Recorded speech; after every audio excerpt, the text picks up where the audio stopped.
The First of Samuel. Chapter 1.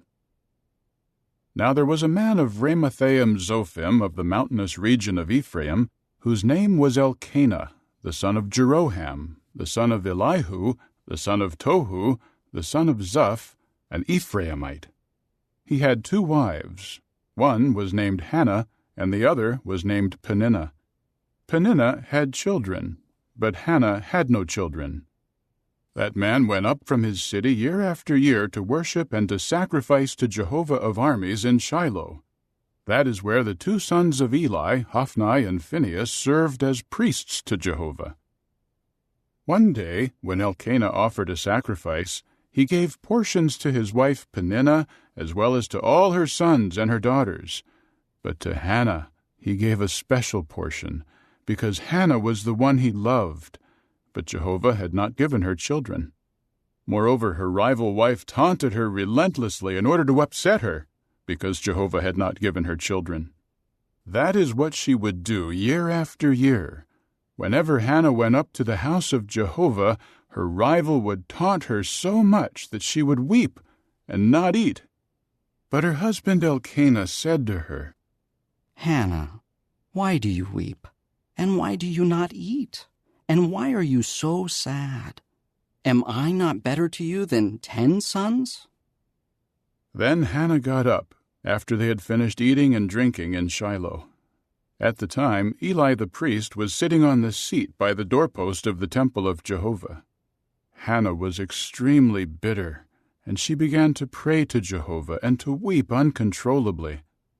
And she made this vow: O Jehovah of armies, if you look upon the affliction of your servant and remember me, and you do not forget your servant, and give to your servant a male child, I will give him to Jehovah all the days of his life, and no razor will touch his head.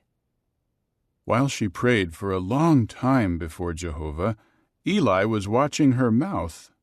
Hannah was speaking in her heart, only her lips were trembling, but her voice was not heard. So Eli thought she was drunk. Eli said to her, "How long will you stay drunk? Stop drinking your wine." At this Hannah answered, No, my lord, I am a woman under great stress. I have not drunk wine or anything alcoholic, but I am pouring out my soul before Jehovah. Do not take your servant for a worthless woman, for I have been speaking until now out of my great anguish and distress. Then Eli answered, Go in peace, and may the God of Israel grant your petition that you have asked of him. To this she said, Let your servant find favor in your eyes. And the woman went on her way and ate, and her face was no longer downcast. Then they got up early in the morning and bowed before Jehovah, after which they returned to their house in Ramah. Elkanah had sexual relations with his wife Hannah, and Jehovah gave attention to her. Within a year Hannah became pregnant and gave birth to a son, and named him Samuel, because, as she said, It is from Jehovah that I have asked him. In time, Elkanah went up with all his household to offer the yearly sacrifice to Jehovah, and to present his vow offering. But Hannah did not go up, for she said to her husband, As soon as the boy is weaned, I will bring him. Then he will appear before Jehovah, and remain there from then on. Elkanah her husband then said to her, Do what you think is best. Stay at home until you wean him. May Jehovah carry out what you have said. So the woman stayed at home and nursed her son until she weaned him. As soon as she had weaned him, she took him up to Shiloh, along with a 3-year-old bull, 1 ephah of flour, and a large jar of wine. And she came to the house of Jehovah in Shiloh, and brought the young boy with her. Then they slaughtered the bull, and brought the boy to Eli. With that she said, Pardon me, my lord. As surely as you live, my lord, I am the woman who was standing with you in this place to pray to Jehovah. It was for this boy that I prayed, and Jehovah granted my petition that I asked of him. I, in turn, now lend him to Jehovah. For all his days he is lent to Jehovah." And he bowed down there to Jehovah. Chapter 2. Then Hannah said in prayer, "My heart rejoices in Jehovah. My horn is exalted by Jehovah. My mouth is opened wide against my enemies, for I rejoice in your acts of salvation. There is no one holy like Jehovah. There is no one but you, and there is no rock like our God. Do not keep speaking with haughtiness. Let nothing arrogant come from your mouth, for Jehovah is a God of knowledge, and by him deeds are rightly evaluated. The bows of mighty men are shattered, but those who are stumbling are given strength. The well-fed must hire themselves out for bread, but the hungry hunger no more. The barren has given birth to 7, but she who had many sons has become desolate. Jehovah kills, and he preserves life. He brings down to the grave, and he raises up. Jehovah impoverishes, and he enriches.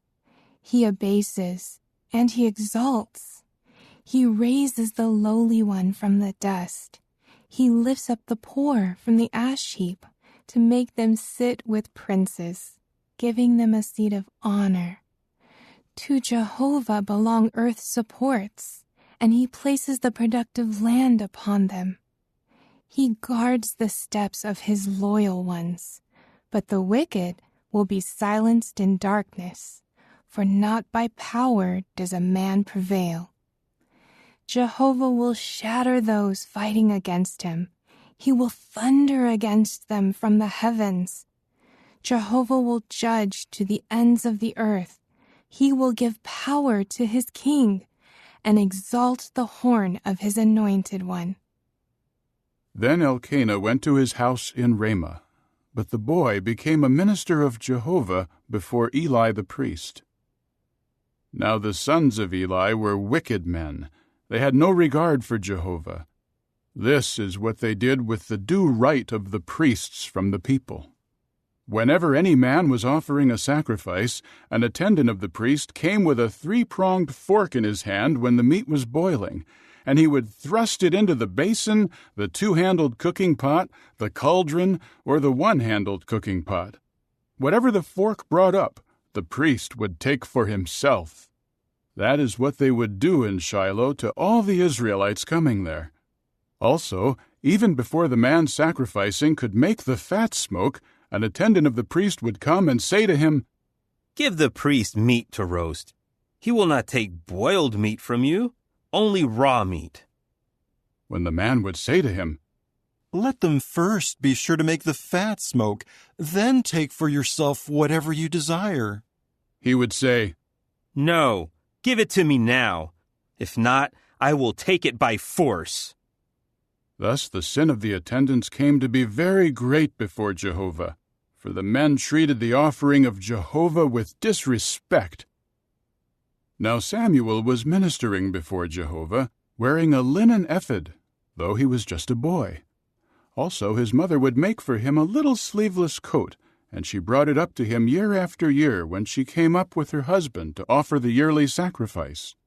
And Eli blessed Elkanah and his wife, and said, "May Jehovah grant you a child from this wife, in place of the one who was lent to Jehovah." And they went back home. Jehovah turned his attention to Hannah, so that she could conceive, and she gave birth to 3 more sons and 2 daughters. And the boy Samuel continued growing up before Jehovah. Now Eli was very old, but he had heard about everything that his sons were doing to all Israel, and how they would lie down with the women who served at the entrance of the tent of meeting. He used to say to them, "Why do you keep doing things like these? For the things I am hearing about you from all the people are bad. No, my sons, the report that I hear circulating among the people of Jehovah is not good. If a man should sin against another man, someone may appeal to Jehovah for him. But if a man should sin against Jehovah, who can pray for him?" But they refused to listen to their father, for Jehovah had determined to put them to death.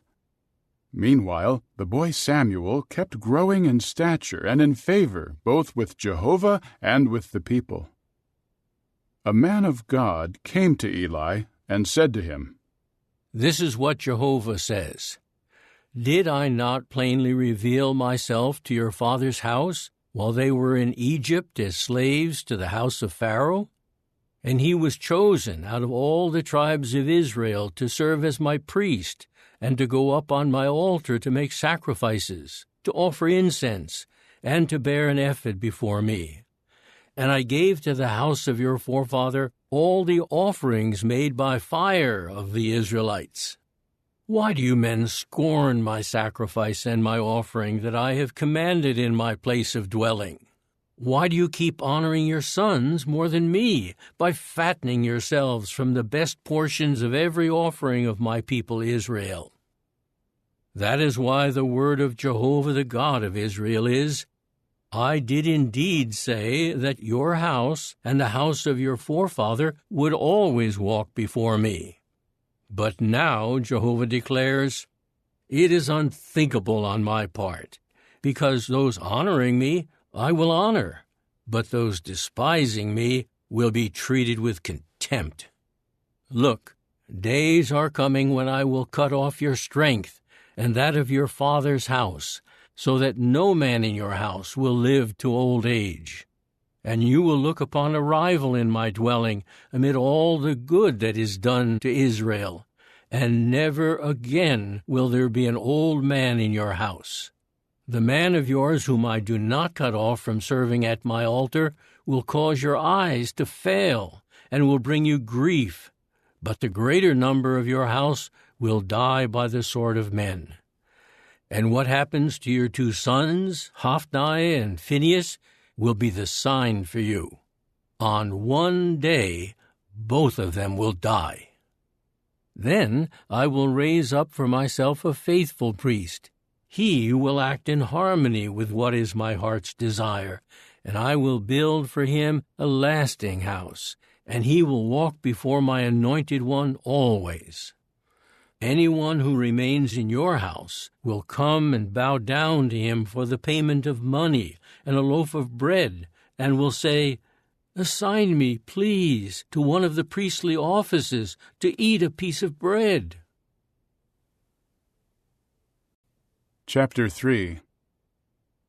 Meanwhile the boy Samuel was ministering to Jehovah before Eli, but word from Jehovah had become rare in those days. Visions were not widespread. One day Eli was lying down in his usual place, and his eyes had grown dim. He was not able to see. The lamp of God had not yet been extinguished, and Samuel was lying in the temple of Jehovah, where the ark of God was. Jehovah then called Samuel. He answered, Here I am. He ran to Eli and said, Here I am, for you called me. But he said, I did not call. Lie down again. So he went and lay down. Jehovah called once again, Samuel.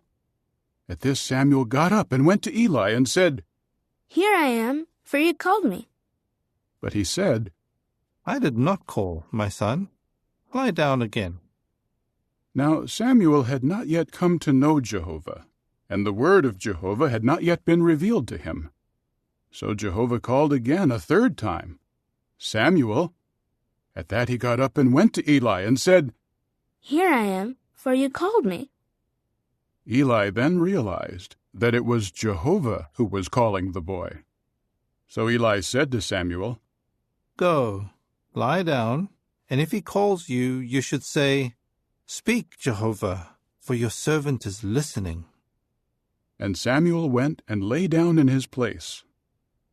Jehovah came and stood there, and he called as at the other times, "Samuel, Samuel." At this Samuel said, Speak, for your servant is listening. Jehovah said to Samuel, "Look, I am doing something in Israel that will make both ears of anyone who hears about it tingle. On that day I will carry out toward Eli all that I said about his house, from start to finish. You must tell him that I am bringing a lasting judgment on his house for the error that he has known about. For his sons are cursing God, but he has not rebuked them. That is why I have sworn to the house of Eli that the error of the house of Eli will never be atoned for by sacrifices or by offerings." Samuel lay down until the morning. Then he opened the doors of Jehovah's house. Samuel was afraid to tell Eli of the vision. But Eli called for Samuel. Samuel, my son. At this he said, Here I am. He asked, What message did he speak to you? Please, do not hide it from me. May God do so to you and add to it, if you hide from me a single word of all that he said to you. So Samuel told him everything, and he did not hide anything from him. Eli said, It is Jehovah. Let him do what is good in his eyes. Samuel continued growing up, and Jehovah himself was with him, and did not let any of all his words go unfulfilled. All Israel, from Dan to Beersheba, became aware that Samuel had been confirmed as Jehovah's prophet. And Jehovah continued to appear in Shiloh, for Jehovah revealed himself to Samuel in Shiloh by the word of Jehovah. Chapter 4. And the word of Samuel went out to all Israel. Then Israel went out to meet the Philistines in battle. They camped beside Ebenezer, and the Philistines were encamped at Aphek. The Philistines drew up in battle formation to meet Israel. But the battle went badly, and Israel was defeated by the Philistines, who struck down about 4,000 men from the battle line in the field. When the people returned to the camp, the elders of Israel said, Why did Jehovah allow us to be defeated today by the Philistines? Let us take the ark of Jehovah's covenant with us from Shiloh, so that it may be with us and save us from the hand of our enemies. So the people sent men to Shiloh, and they carried from there the ark of the covenant of Jehovah of armies, who sits enthroned above the cherubs. The two sons of Eli, Hophni and Phinehas, were also there with the ark of the covenant of the true God. As soon as the ark of the covenant of Jehovah came into the camp, all the Israelites broke out into loud shouting, so that the earth shook. When the Philistines heard the sound of the shouting, they said, Why is there such loud shouting in the camp of the Hebrews? Finally they learned that the ark of Jehovah had come into the camp. The Philistines became afraid, for they said, God has come into the camp. So they said, Too bad for us, for nothing like this has ever happened before. Too bad for us. Who will save us from the hand of this majestic God? This is the God who struck Egypt with every sort of slaughter in the wilderness. Be courageous and act like men, you Philistines, so that you may not serve the Hebrews just as they have served you. Act like men and fight. So the Philistines fought, and Israel was defeated, and each one fled to his tent. The slaughter was very great. On Israel's side, 30,000 foot soldiers fell. Moreover, the ark of God was captured, and the two sons of Eli, Hophni and Phinehas, died. A man of Benjamin ran from the battle line and arrived at Shiloh on that day with his garments ripped apart and dirt on his head. When the man arrived, Eli was sitting on the seat by the roadside watching, because his heart was trembling over the ark of the true God. The man went into the city to report the news, and the whole city began crying out. When Eli heard the sound of the outcry, he asked, "What does the sound of this turmoil mean?" The same man hurried in and reported the news to Eli. Now Eli was 98 years old, and his eyes stared straight ahead, and he could not see. Then the man said to Eli, I am the one who came from the battle line. Just today I fled from the battle line. At this he asked, "What happened, my son?" So the bearer of the news related, Israel has fled from the Philistines, and there was a great defeat among the people. Also your own 2 sons, Hophni and Phinehas, have died, and the ark of the true God has been captured. At the moment he mentioned the ark of the true God, Eli fell backward from his seat beside the gate, and his neck was broken, and he died, for he was old and heavy. He had judged Israel for 40 years. His daughter-in-law, the wife of Phinehas, was pregnant and close to giving birth. When she heard the report that the ark of the true God had been captured, and that her father-in-law and her husband had died, she doubled over and unexpectedly went into labor and gave birth. As she was dying, the women standing by her said, Do not be afraid, for you have given birth to a son. She did not answer, and did not pay attention to it, but she named the boy Ichabod, saying, Glory has gone away from Israel into exile. Referring to the capture of the ark of the true God, and what happened to her father-in-law and her husband. She said, Glory has gone away from Israel into exile, because the ark of the true God has been captured. Chapter 5. When the Philistines captured the ark of the true God, they brought it from Ebenezer to Ashdod. The Philistines took the ark of the true God and brought it into the house of Dagon, and set it beside Dagon. When the Ashdodites got up early the next day, there was Dagon, fallen face down on the ground before the ark of Jehovah. So they took Dagon and returned him to his place. When they got up early in the morning on the following day, there was Dagon, fallen face down on the ground before the ark of Jehovah. The head of Dagon and the palms of both his hands were cut off, and were lying on the threshold. Only the fish part had been left intact. That is why to this day the priests of Dagon and all those who enter the house of Dagon do not walk on the threshold of Dagon in Ashdod. The hand of Jehovah was heavy against the Ashdodites, and he devastated them by striking Ashdod and its territories with piles. When the men of Ashdod saw what was happening, they said, Do not let the ark of the God of Israel remain with us, for his hand has dealt harshly with us and our god Dagon. So they sent for and gathered all the lords of the Philistines, and asked them, What should we do with the ark of the God of Israel? They replied, Let the ark of the God of Israel be moved to Gath.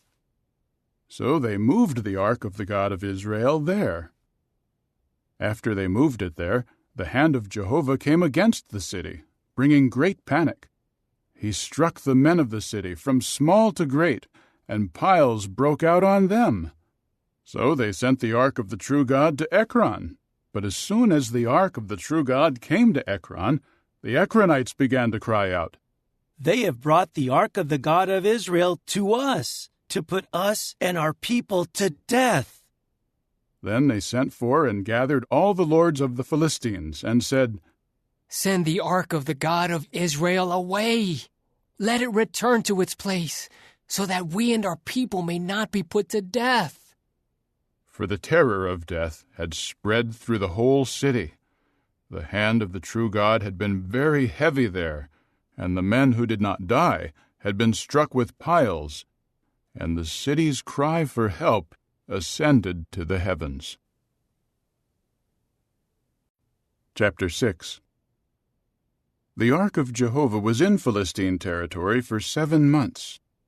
The Philistines called the priests and the diviners and asked, What should we do with the ark of Jehovah? Let us know how we should send it back to its place. They replied, If you send the ark of the covenant of Jehovah, the God of Israel, away, do not send it back without an offering. You should by all means return to him a guilt offering. Only then will you be healed, and it will be made known to you why his hand has not turned away from you. So they asked, What guilt offering should we send to him? They said, According to the number of the lords of the Philistines, send 5 golden piles and 5 golden mice, for the same scourge has afflicted every one of you and your lords. You should make images of your piles and images of your mice that are bringing the land to ruin, and you should honor the God of Israel. Perhaps he will lighten the weight of his hand that is on you and your God and your land.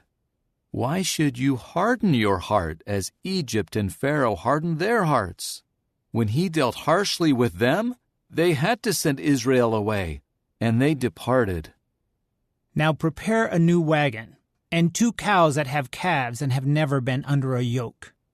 Then hitch the cows to the wagon, but take their calves back home, away from them. Take the ark of Jehovah and place it on the wagon, and put the golden articles that you are sending to him as a guilt offering in a box next to it. Then send it on its way, and watch. If it goes up the road to Bethshemesh, to its own territory, then he is the one who has done this great evil to us. But if not, we will know that it was not his hand that struck us. It happened to us by coincidence. The men did accordingly. They took 2 cows that had calves and hitched them to the wagon, and the calves they penned up at home. Then they put the ark of Jehovah on the wagon, as well as the box containing the golden mice and the images of their piles. And the cows went straight ahead on the road to Bethshemesh.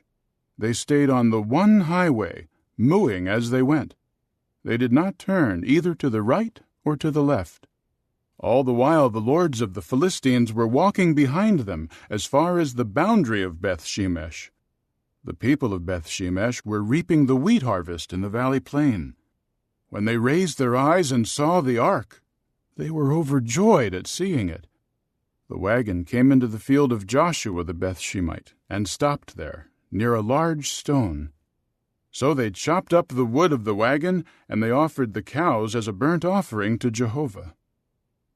The Levites took down the ark of Jehovah, and the box that was with it, which contained the golden articles, and they put them on the large stone.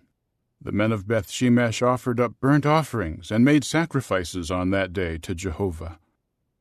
When the 5 lords of the Philistines saw it, they returned to Ekron on that day. Now these are the golden piles that the Philistines sent as a guilt offering to Jehovah: 1 for Ashdod, 1 for Gaza, 1 for Ashkelon, 1 for Gath, 1 for Ekron. And the number of the golden mice corresponded to the number of all the cities of the Philistines that belonged to the 5 lords, both the fortified cities and the villages in the open country. And the large stone upon which they rested the ark of Jehovah serves as a witness down to this day in the field of Joshua the Bethshemite. But God struck down the men of Bethshemesh because they had looked upon the ark of Jehovah. He struck down 50,070 among the people, and the people began mourning, because Jehovah had struck them down with a great slaughter. So the men of Bethshemesh asked, Who will be able to stand before Jehovah, this holy God, and to whom will he go away from us? So they sent messengers to the inhabitants of Kiriath Jearim, saying, The Philistines have returned the ark of Jehovah. Come down and take it up with you. Chapter 7. So the men of Kiriath Jearim came and took the ark of Jehovah up into the house of Abinadab on the hill, and they sanctified his son Eleazar to guard the ark of Jehovah. A long time elapsed, 20 years in all, from the day of the ark's coming to Kiriath Jearim, and all the house of Israel began to seek after Jehovah. Samuel then said to all the house of Israel, "If you are returning to Jehovah with all your heart, put away the foreign gods and the Ashtoreth images from among you, and direct your heart unswervingly to Jehovah, and serve only him, and he will rescue you from the hand of the Philistines." At that, the Israelites got rid of the Baals and the Ashtoreth images and served only Jehovah. Then Samuel said, "Gather all Israel together at Mizpah, and I will pray to Jehovah in your behalf." So they gathered together at Mizpah, and they drew water and poured it out before Jehovah, and kept a fast on that day. There they said, "We have sinned against Jehovah." And Samuel began serving as judge over the Israelites in Mizpah. When the Philistines heard that the Israelites had gathered together at Mizpah, the lords of the Philistines went up against Israel. When the Israelites heard of it, they were afraid because of the Philistines. So the Israelites said to Samuel, "Do not stop calling to Jehovah our God to help us and to save us from the hand of the Philistines." Then Samuel took a suckling lamb and offered it up as a whole burnt offering to Jehovah. And Samuel called to Jehovah for help in behalf of Israel, and Jehovah answered him. As Samuel was offering up the burnt offering, the Philistines advanced for battle against Israel. Jehovah now caused it to thunder loudly on that day against the Philistines, and he threw them into confusion, and they were defeated before Israel. At that, the men of Israel went out from Mizpah and pursued the Philistines, striking them down as far as south of Beth-kar. Then Samuel took a stone and set it between Mizpah and Jeshanah, and named it Ebenezer, for he said, "Until now Jehovah has helped us." Thus the Philistines were subdued, and they did not come again into the territory of Israel. And the hand of Jehovah continued against the Philistines all the days of Samuel. Also, the cities that the Philistines had taken from Israel were returned to Israel, from Ekron to Gath, and Israel recovered their territory from the hand of the Philistines. There was also peace between Israel and the Amorites. Samuel kept on judging Israel throughout his life. Each year he traveled in a circuit to Bethel, Gilgal, and Mizpah, and he judged Israel in all these places. But he would return to Ramah, because his house was there, and there he also judged Israel. He built an altar there to Jehovah. Chapter 8. When Samuel had grown old, he appointed his sons as judges for Israel. The name of his firstborn son was Joel, and the name of his second, Abijah. They were judges in Beersheba. But his sons did not walk in his ways. They were inclined to pursue dishonest profit, they accepted bribes, and they perverted justice. In time, all the elders of Israel gathered together and came to Samuel at Ramah. They said to him, "Look, you have grown old, but your sons are not walking in your ways. Now appoint for us a king to judge us, like all the other nations." But it displeased Samuel when they said, "Give us a king to judge us." Then Samuel prayed to Jehovah, and Jehovah said to Samuel, "Listen to everything the people say to you, for it is not you whom they have rejected, but it is I whom they have rejected as their king. They are doing just as they have done from the day I brought them up out of Egypt until this day. They keep forsaking me and serving other gods, and that is what they are doing to you. Now listen to them. However, you should solemnly warn them.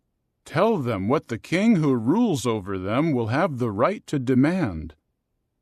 So Samuel told the people who were asking him for a king all the words of Jehovah. He said, "This is what the king who rules over you will have the right to demand. He will take your sons and put them in his chariots and make them his horsemen, and some will have to run before his chariots. And he will appoint for himself chiefs over thousands and chiefs over 50s, and some will do his plowing, reap his harvest, and make his weapons of war and equipment for his chariots. He will take your daughters to be ointment mixers, cooks, and bakers. He will take the best of your fields, your vineyards, and your olive groves, and he will give them to his servants. He will take the 10th of your grain fields and your vineyards, and he will give it to his court officials and his servants. And he will take your male and female servants, your best herds, and your donkeys, and he will use them for his work. He will take the 10th of your flocks, and you will become his servants. The day will come when you will cry out because of the king you have chosen for yourselves, but Jehovah will not answer you in that day." However, the people refused to listen to what Samuel told them, and they said, "No, we are determined to have a king over us." Then we will be like all the other nations, and our king will judge us and lead us and fight our battles. After Samuel heard all the words of the people, he repeated them in the hearing of Jehovah. Jehovah said to Samuel, "Listen to them, and appoint a king to reign over them." Samuel then said to the men of Israel, "Each of you should return to his city." Chapter 9. There was a man of Benjamin named Kish, the son of Abiel, the son of Zeror, son of Bechorath, son of Athiah, a Benjaminite and a very wealthy man. He had a son named Saul, who was young and handsome. There was no man among the Israelites more handsome than he, and he stood head and shoulders taller than all the people. When the donkeys belonging to Saul's father Kish got lost, Kish said to his son Saul, "Please take with you one of the attendants and go look for the donkeys." They passed through the mountainous region of Ephraim and through the land of Shalishah, and they did not find them. They traveled through the land of Shaalim, but the donkeys were not there. They passed through the entire land of the Benjaminites, and they did not find them. They came into the land of Zuph, and Saul said to his attendant who was with him, "Come, let us return, so that my father does not start worrying about us rather than the donkeys." But the attendant replied, "Look, there is a man of God in this city, a man who is held in honor. All that he says is sure to come true. Let us go there now. Perhaps he can tell us which way to go." At this Saul said to his attendant, "If we go, what can we take to the man? There is no bread in our bags. There is nothing to take as a gift to the man of the true God. What do we have?" So the attendant answered Saul again, "Look, there is a quarter of a shekel of silver in my hand. I will give it to the man of the true God, and he will tell us which way to go." In former times in Israel, this was what a man would say when going to seek God. "Come, and let us go to the seer." For the prophet of today used to be called a seer in former times. Then Saul said to his attendant, "What you said is good. Let us go." So they went to the city where the man of the true God was. While they were going up the ascent to the city, they met girls going out to draw water. So they said to them, "Is the seer in this place?" They answered, "He is. Look, he is just ahead of you. Hurry now, for today he has come to the city, because the people are making a sacrifice today on the high place." As soon as you come into the city, you will find him before he goes up to the high place to eat. The people will not eat until he comes, for he is the one who blesses the sacrifice. Once that is done, those who are invited may eat. So now go up right away, and you will find him." So they went up to the city. As they were coming into the middle of the city, there was Samuel coming out to meet them, to go up to the high place. The day before Saul came, Jehovah had told Samuel, "Tomorrow, about this time, I will send to you a man from the land of Benjamin. You must anoint him as leader over my people Israel, and he will save my people from the hand of the Philistines. For I have seen the affliction of my people, and their outcry has reached me, When Samuel saw Saul, Jehovah told him, "Here is the man of whom I said to you, 'This is the one who will govern my people.'" Then Saul approached Samuel in the middle of the gate and said, "Tell me, please, where is the house of the seer?" Samuel answered Saul, "I am the seer. Go up ahead of me to the high place, and you will eat with me today. I will send you away in the morning, and I will tell you all that you want to know. As for the donkeys that were lost 3 days ago, do not worry about them, for they have been found. And to whom does all that is desirable of Israel belong? Is it not to you, and to the whole house of your father?" At this Saul answered, "Am I not a Benjaminite, of the smallest of the tribes of Israel? And my family the most insignificant of all the families of the tribe of Benjamin? So why have you spoken to me in this way?" Then Samuel took Saul and his attendant and brought them to the dining hall, and gave them a place at the head of those invited. There were about 30 men. Samuel said to the cook, "Bring the portion that I gave you and told you, set it aside." At that the cook lifted up the leg and what was on it, and set it before Saul. And Samuel said, "What has been reserved has been set before you. Eat, because they have reserved it for you for this occasion. For I told them, I invited guests." So Saul ate with Samuel on that day. Then they went down from the high place to the city, and he continued to speak with Saul on the housetop. They rose early, and at daybreak Samuel called to Saul on the housetop, saying, "Get ready, so that I may send you away." So Saul got ready, and both he and Samuel went outside. While they were descending toward the outskirts of the city, Samuel said to Saul, "Tell the attendant to go on ahead of us." So he went on ahead. "But you, stand still now, so that I may let you hear the word of God." Chapter 10.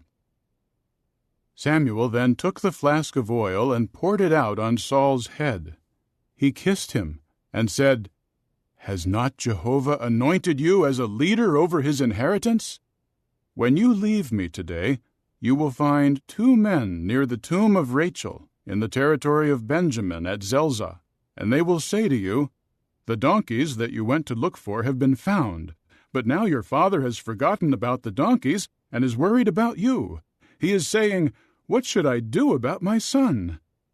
Go on from there until you come to the big tree of Tabor, where you will meet 3 men going up to the true God at Bethel, one carrying 3 young goats, one carrying 3 loaves of bread, and one carrying a large jar of wine. They will ask about your welfare and give you 2 loaves, and you must accept the loaves from them. After that, you will come to the hill of the true God, where there is a garrison of the Philistines. When you come to the city, you will meet a group of prophets coming down from the high place, and a stringed instrument and tambourine and flute and harp will be played ahead of them while they are prophesying.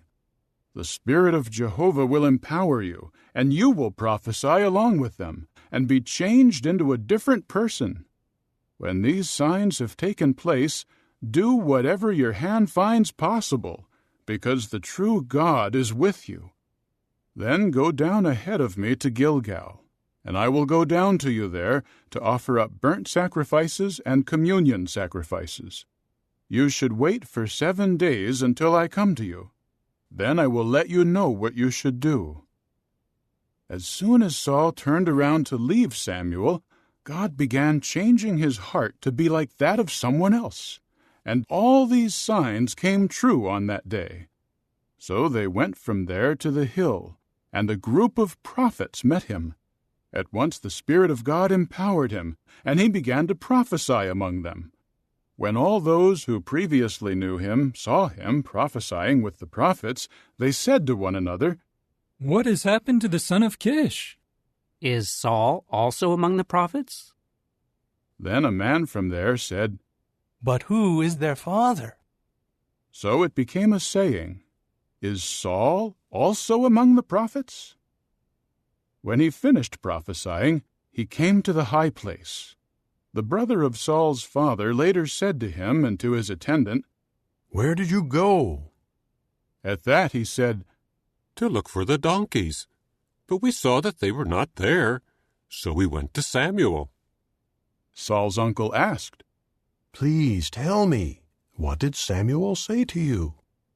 Saul replied to his uncle, "He told us that the donkeys had already been found."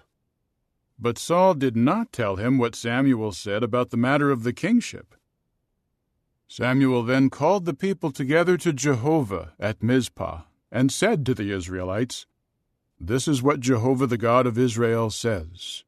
It was I who brought Israel up out of Egypt, and who rescued you from the hand of Egypt and from the hand of all the kingdoms that were oppressing you. But today you have rejected your God, who was your Savior out of all your evils and distresses, and you said, 'No, you should appoint a king over us.' Now take your stand before Jehovah, by your tribes and by your thousands." So Samuel had all the tribes of Israel draw near, and the tribe of Benjamin was selected. Then he had the tribe of Benjamin draw near by its families, and the family of the Matrites was selected. Finally, Saul, the son of Kish, was selected. But when they went to look for him, he was nowhere to be found. So they inquired of Jehovah, "Has the man come here yet?" Jehovah answered, "There he is, hiding himself among the luggage." So they ran and brought him from there. When he stood in the middle of the people, he was head and shoulders taller than all the other people. Samuel said to all the people, "Do you see the one whom Jehovah has chosen, that there is none like him among all the people?" And all the people began to shout, "Long live the king!" Samuel spoke to the people about the rightful due of kings, and wrote it in a book, and deposited it before Jehovah. Then Samuel sent all the people away, every one to his house. Saul also went to his home in Gibeah, accompanied by the warriors whose hearts Jehovah had touched. But some worthless men said, "How will this one save us?" So they despised him, and they did not bring any gift to him, but he said nothing about it. Chapter 11. Then Nahash the Ammonite came up and camped against Jabesh in Gilead. All the men of Jabesh said to Nahash, "Make a covenant with us, and we will serve you." Nahash the Ammonite said to them, "I will make it with you on this condition, that all your right eyes be bored out. I will do this to humiliate all Israel." The elders of Jabesh replied to him, "Give us 7 days' time so that we can send messengers into all the territory of Israel. Then, if there is no one to rescue us, we will surrender to you." In time the messengers came to Gibeah of Saul, and spoke these words in the hearing of the people, and all the people wept at the top of their voice. But Saul was coming from the field behind the herd, and Saul said, "What is the matter with the people? Why are they weeping?" So they related to him the words of the men of Jabesh. The Spirit of God empowered Saul when he heard these words, and he burned with anger. So he took a pair of bulls and cut them into pieces, and he sent these into all the territory of Israel by the hand of the messengers, who said, "Whoever does not follow Saul and Samuel should expect this to be done to his cattle." And the fear of Jehovah fell upon the people, so that they came out with one accord. Then he counted them in Bezek, and there were 300,000 Israelites and 30,000 men of Judah. They now said to the messengers who had come, "This is what you should say to the men of Jabesh and Gilead. Tomorrow, when the sun gets hot, you will be saved." With that the messengers came and told the men of Jabesh, and they were overjoyed. So the men of Jabesh said, "Tomorrow we will surrender to you, and you may do to us whatever seems good to you." On the next day, Saul divided the people into 3 bands, And they made their way into the middle of the camp during the morning watch, and struck down the Ammonites until the day grew hot. Those who survived were scattered, so that no two of them were left together. Then the people said to Samuel, "Who was saying, 'Is Saul to be king over us?' Hand the men over, and we will put them to death." However, Saul said, "Not a man should be put to death on this day, for today Jehovah has rescued Israel." Samuel later said to the people, "Come and let us go to Gilgal to reconfirm the kingship." So all the people went to Gilgal, and in Gilgal they made Saul king before Jehovah. Then they offered communion sacrifices there before Jehovah, and Saul and all the men of Israel celebrated with great joy. Chapter 12. Finally Samuel said to all Israel, "Here I have done all that you asked of me, and I appointed a king to reign over you. Now here is the king who is leading you. As for me, I have grown old and gray, and my sons are here with you, and I have led you from my youth until this day. Here I am. Testify against me before Jehovah and before his anointed one. Whose bull or whose donkey have I taken? Or whom have I defrauded or crushed? From whose hand have I accepted a bribe to make me look the other way? If I have, I will restore it to you." To this they said, "You have not defrauded us, or crushed us, or accepted anything at all from anyone's hand." So he said to them, "Jehovah is a witness against you, and his anointed one is a witness this day that you have found nothing to accuse me of." To this they said, "He is a witness." So Samuel said to the people, "Jehovah, who used Moses and Aaron, and who brought your forefathers up out of the land of Egypt, is a witness. And now take your positions, and I will judge you before Jehovah, in view of all the righteous acts that Jehovah has done for you and for your forefathers. As soon as Jacob had come into Egypt, and your forefathers began calling to Jehovah for help, Jehovah sent Moses and Aaron to lead your forefathers out of Egypt, and to cause them to dwell in this place.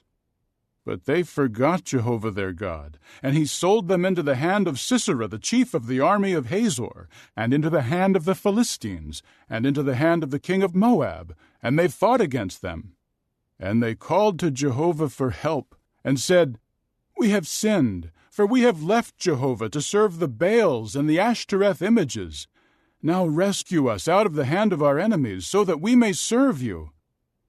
Then Jehovah sent Jerubbaal, and Bedan, and Jephthah, and Samuel, and rescued you from the hand of the enemies all around you, so that you could live in security. When you saw that Nahash, the king of the Ammonites, had come against you, you kept saying to me, 'No, we are determined to have a king over us, even though Jehovah your God is your king. Now here is the king whom you have chosen, the one you asked for. Look, Jehovah has appointed a king over you. If you fear Jehovah and serve him and obey his voice, and you do not rebel against the order of Jehovah, and both you and the king who reigns over you follow Jehovah your God, fine. But if you do not obey the voice of Jehovah, and you rebel against the order of Jehovah, the hand of Jehovah will be against you and your fathers. Now take your positions, and see this great thing that Jehovah is doing before your eyes. Is it not the wheat harvest today? I will call on Jehovah to make it thunder and rain. Then know and understand what an evil thing you have done in the eyes of Jehovah in asking for a king for yourselves." At that Samuel called to Jehovah, and Jehovah made it thunder and rain on that day, so that all the people were greatly in fear of Jehovah and of Samuel. And all the people said to Samuel, "Pray to Jehovah your God for your servants, as we do not want to die, for we have added to all our sins another evil by asking for a king." So Samuel said to the people, "Do not be afraid. You have indeed done all this evil. Only do not turn away from following Jehovah, and serve Jehovah with all your heart. Do not turn away to follow the empty things, which are of no benefit and cannot rescue, because they are empty. For the sake of his great name, Jehovah will not abandon his people, for Jehovah has taken it upon himself to make you his people. As for me, it is unthinkable for me to sin against Jehovah by ceasing to pray in your behalf, and I will continue to instruct you in the good and right way. Only fear Jehovah and serve him faithfully with all your heart, for see what great things he has done for you. But if you flagrantly do what is bad, you will be swept away, both you and your king. Chapter 13. Saul was years old when he became king, and for 2 years he reigned over Israel. Saul chose 3,000 men out of Israel. 2,000 of these were with Saul at Michmash and in the mountainous region of Bethel, and 1,000 were with Jonathan at Gibeah of Benjamin. He sent the rest of the people away, each one to his tent. Then Jonathan struck down the garrison of the Philistines that was in Geba, and the Philistines heard about it. And Saul had the horn blown throughout all the land, saying, "Let the Hebrews hear." All Israel heard the news. Saul has struck down a garrison of the Philistines, and now Israel has become a stench among the Philistines. So the people were summoned to follow Saul at Gilgal. The Philistines also gathered together to fight against Israel, with 30,000 war chariots and 6,000 horsemen, and troops as numerous as the grains of sand on the seashore. And they went up and camped in Michmash to the east of Bethaven. And the men of Israel saw that they were in trouble, because they were hard pressed. So the people hid in the caves, the hollows, the crags, the cellars, and the cisterns. Some of the Hebrews even crossed the Jordan to the land of Gad and Gilead. But Saul was still in Gilgal, and all the people following him were trembling.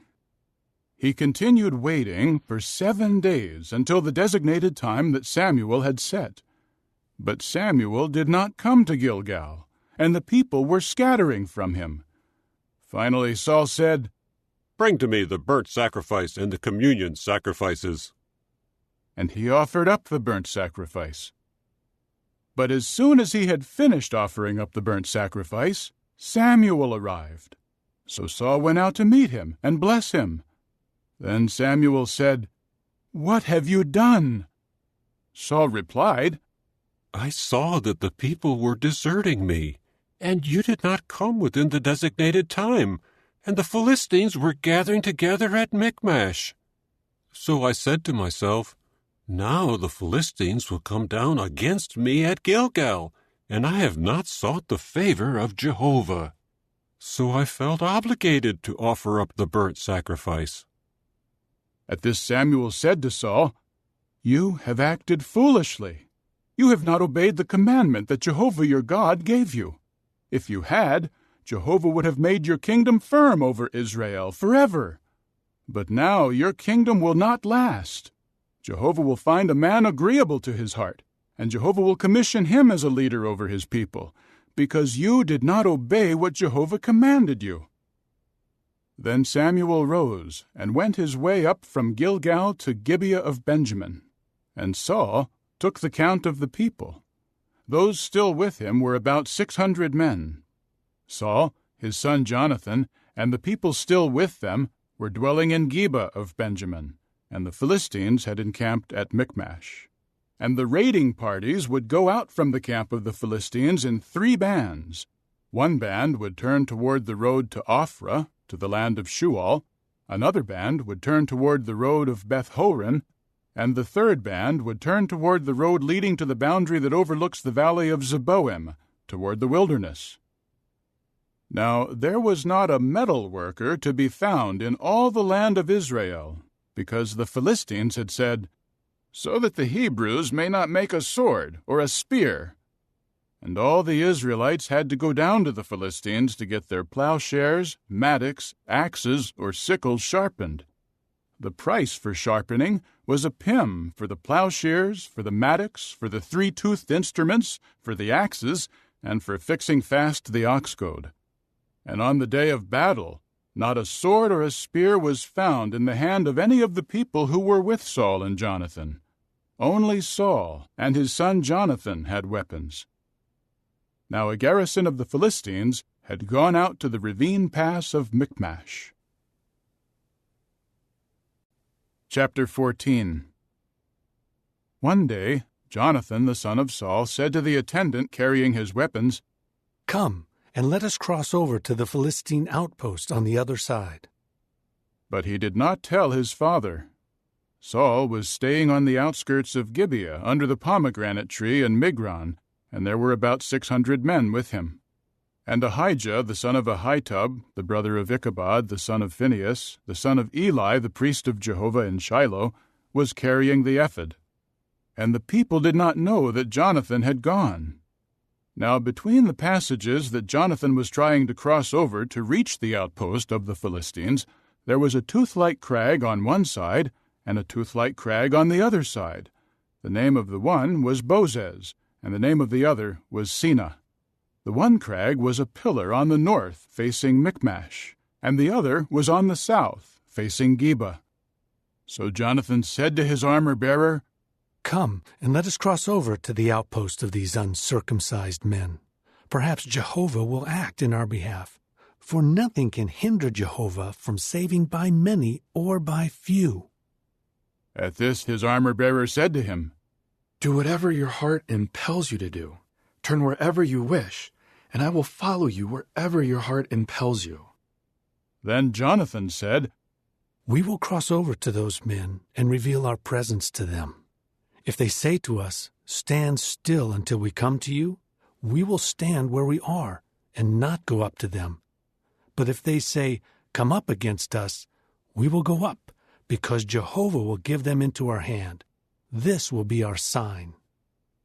Then both of them revealed their presence to the outpost of the Philistines. The Philistines said, "Look, the Hebrews are coming out from the holes where they have been hiding." So the men of the outpost said to Jonathan and his armor-bearer, "Come up to us, and we will teach you a lesson." At once Jonathan said to his armor-bearer, "Follow me, for Jehovah will give them into the hand of Israel." And Jonathan climbed up on his hands and feet, and his armor-bearer was behind him. And the Philistines began to fall before Jonathan, and his armor-bearer was putting them to death behind him. In the first attack that Jonathan and his armor-bearer made, they struck down about 20 men within about half the plowing line in an acre of field. Then terror spread in the field camp, and among all the people of the outpost, and even the raiding parties were terrified. The earth began quaking, and a terror from God ensued. Saul's watchmen in Gibeah of Benjamin saw that the turmoil was spreading in every direction. Saul said to the people with him, "Take a count, please, and see who has left us." When they took the count, they saw that Jonathan and his armor-bearer were not there. Saul now said to Ahijah, "Bring the ark of the true God near." For the ark of the true God was with the Israelites at that time. And while Saul was speaking to the priest, the turmoil in the camp of the Philistines was growing greater and greater. Then Saul said to the priest, "Stop what you are doing." So Saul and all the people with him assembled, and went into the battle, where they found that the Philistines had turned their swords against one another, and the confusion was very great. Also, the Hebrews who had previously sided with the Philistines, and who had come up with them into the camp, were going over to Israel under Saul and Jonathan. All the men of Israel who had hidden in the mountainous region of Ephraim heard that the Philistines had fled, and they too joined in pursuing them in the battle. So Jehovah saved Israel on that day, and the battle extended as far as Beth-aven. But the men of Israel were hard pressed on that day, for Saul had put the people under this oath: "Cursed is the man who eats any food before the evening, and until I have taken vengeance on my enemies." So none of the people ate any food. And all the people came into the forest, and there was honey on the ground. When the people came into the forest, they saw the honey dripping, but no one would put his hand to his mouth, because they feared the oath. But Jonathan had not heard his father put the people under an oath, so he stretched out the tip of the staff that was in his hand and dipped it into the honeycomb. When he drew his hand back to his mouth, his eyes brightened. At this, one of the people said, "Your father put the people under a strict oath, saying, 'Cursed is the man who eats food today.' That is why the people are so tired." However, Jonathan said, "My father has brought great trouble on the land. Look at how my eyes brightened because I tasted this little bit of honey. How much better if the people had eaten freely today from the spoil of their enemies that they found, for then the slaughter of the Philistines would have been even greater." On that day they kept striking down the Philistines from Michmash to Aijalon, and the people became very tired. So the people began rushing greedily at the spoil, and they took sheep and cattle and calves and slaughtered them on the ground, and they ate the meat along with the blood. So it was reported to Saul, "Look, the people are sinning against Jehovah by eating meat with the blood." At this he said, "You have acted faithlessly. Roll a large stone to me immediately." Saul then said, "Spread out among the people and say to them, each of you must bring his bull and his sheep and slaughter them here, and then eat them. Do not sin against Jehovah by eating meat with the blood." So each of them brought his bull with him that night and slaughtered it there. And Saul built an altar to Jehovah. This was the first altar he built to Jehovah. Saul later said, "Let us go down after the Philistines by night and plunder them until the morning light. We will not leave a single survivor." To this they said, "Do whatever seems good in your eyes." Then the priest said, "Let us approach the true God here." And Saul inquired of God, "Should I go down after the Philistines? Will you give them into the hand of Israel?" But God did not answer him on that day. So Saul said, "Come here, all you chiefs of the people, and find out what sin has been committed today. For as surely as Jehovah is alive, who rescued Israel, even if it turns out to be Jonathan my son, he must die." But none of the people would answer him. Then he said to all Israel, "You will be on one side, and my son Jonathan and I will be on the other side."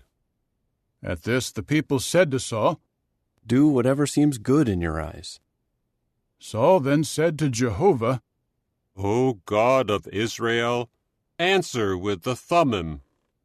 Then Jonathan and Saul were selected, and the people went free.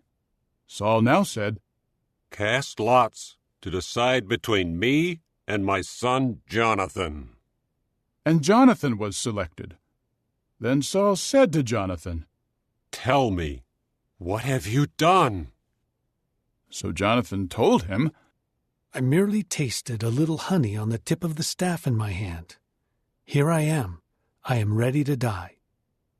At this Saul said, "Thus may God do, and may he add to it if you do not die, Jonathan." But the people said to Saul, "Should Jonathan die, the one who brought this great victory to Israel? It is unthinkable." "As surely as Jehovah is alive, not even a single hair of his head should fall to the ground, for it was with God that he acted this day." With that, the people rescued Jonathan, and he did not die. So Saul stopped pursuing the Philistines, and the Philistines went to their own territory. Saul secured the kingship over Israel and fought against all his enemies on every side, against the Moabites, the Ammonites, the Edomites, the kings of Zobah, and the Philistines. And wherever he went, he defeated them. And he fought bravely and conquered the Amalekites and rescued Israel from the hand of their plunderers. The sons of Saul were Jonathan, Ishvi, and Malchishua. And he had 2 daughters. The name of the older one was Merab, and the name of the younger one, Michal. The name of Saul's wife was Ahinoam, the daughter of Ahimaaz. The name of the chief of his army was Abner, the son of Ner, the uncle of Saul. Kish was the father of Saul, and Ner, the father of Abner, was the son of Abiel.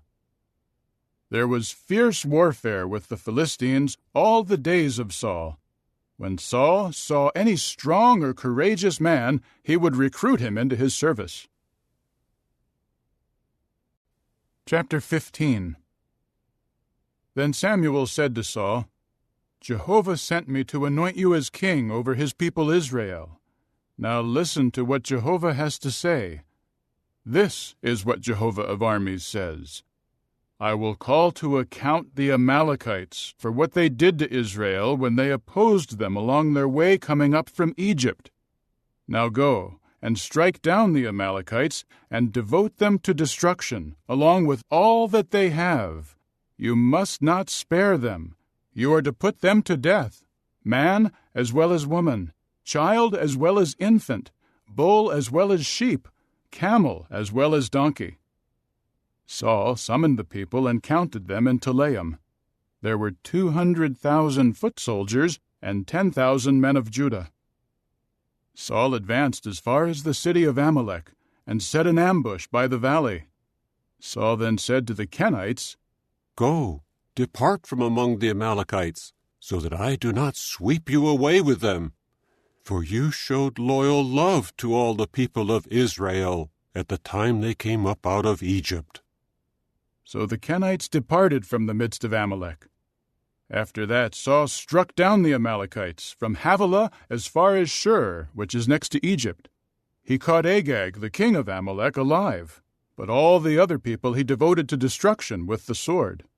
However, Saul and the people spared Agag, and the best of the flock, the herd, the fattened animals, the rams, and all that was good. They did not want to devote them to destruction. But all the goods that were worthless and unwanted, these they devoted to destruction. Then the word of Jehovah came to Samuel. "I regret that I have made Saul king, for he has turned away from following me, and he has not carried out my words." Samuel became very upset, and he kept crying out to Jehovah all night long. When Samuel got up early in the morning to meet Saul, Samuel was told, Saul went to Carmel, and there he erected a monument for himself. Then he turned around and went down to Gilgal. When Samuel finally came to him, Saul said to him, "May Jehovah bless you. I have carried out the word of Jehovah." But Samuel said, "Then what is this sound of the flock in my ears, and the sound of the cattle that I hear?" To this Saul said, "They were brought from the Amalekites, because the people spared the best of the flock and the herd for sacrificing them to Jehovah your God. But what was left we devoted to destruction." At this Samuel said to Saul, "Stop! Let me tell you what Jehovah said to me last night." So he said to him, "Speak."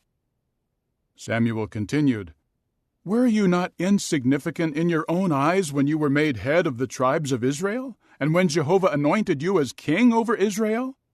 Jehovah later sent you on a mission and said, 'Go and devote the sinful Amalekites to destruction. Fight against them until you have exterminated them.' So why did you not obey the voice of Jehovah? Instead, you rushed greedily toward the spoil and did what was bad in the eyes of Jehovah." However, Saul said to Samuel, "But I have obeyed the voice of Jehovah. I went on the mission to which Jehovah sent me, and I brought back Agag the king of Amalek, and I devoted the Amalekites to destruction. But the people took sheep and cattle from the spoil, the best of what was devoted to destruction, to sacrifice to Jehovah your God at Gilgal." Samuel then said, "Does Jehovah take as much pleasure in burnt offerings and sacrifices as in obeying the voice of Jehovah? Look, To obey is better than a sacrifice, and to pay attention than the fat of rams. For rebelliousness is the same as the sin of divination, and pushing ahead presumptuously the same as using magical power and idolatry. Because you have rejected the word of Jehovah, he has rejected you from being king." Then Saul said to Samuel, "I have sinned, for I have overstepped the order of Jehovah in your words, because I feared the people and listened to what they said. And now, please, pardon my sin and return with me, so that I may bow down to Jehovah." But Samuel said to Saul, "I will not return with you, for you have rejected the word of Jehovah, and Jehovah has rejected you from continuing as king over Israel." As Samuel was turning to go, Saul grabbed hold of the hem of his sleeveless coat, but it ripped away. At this Samuel said to him, "Jehovah has ripped away the royal rule of Israel from you today, and he will give it to one of your fellow men who is better than you. Moreover, the excellency of Israel will not prove false or change his mind, for he is not a mere man that he should change his mind." At this he said, "I have sinned, but honor me, please, in front of the elders of my people and in front of Israel.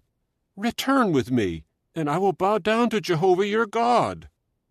So Samuel returned behind Saul, and Saul bowed down to Jehovah. And Samuel said, "Bring Agag, the king of Amalek, near to me." Then Agag went to him reluctantly, for Agag had been saying to himself, "Surely the threat of death is past." However, Samuel said, "Just as your sword has bereaved women of children, so your mother will be most bereaved among women." With that, Samuel hacked Agag to pieces before Jehovah at Gilgal. Samuel now went to Ramah, and Saul went up to his own house at Gibeah of Saul. Samuel did not see Saul again until the day of his death, for Samuel went into mourning for Saul. And Jehovah regretted that he had made Saul king over Israel. Chapter 16. Jehovah eventually said to Samuel, "How long will you mourn for Saul, now that I have rejected him from ruling as king over Israel? Fill your horn with oil and go. I will send you to Jesse the Bethlehemite, because I have selected from among his sons a king for myself." But Samuel said, "How can I go? When Saul hears about it, he will kill me." Jehovah replied, "Take a young cow with you, and say, 'I have come to sacrifice to Jehovah.' Invite Jesse to the sacrifice. Then I will make known to you what to do.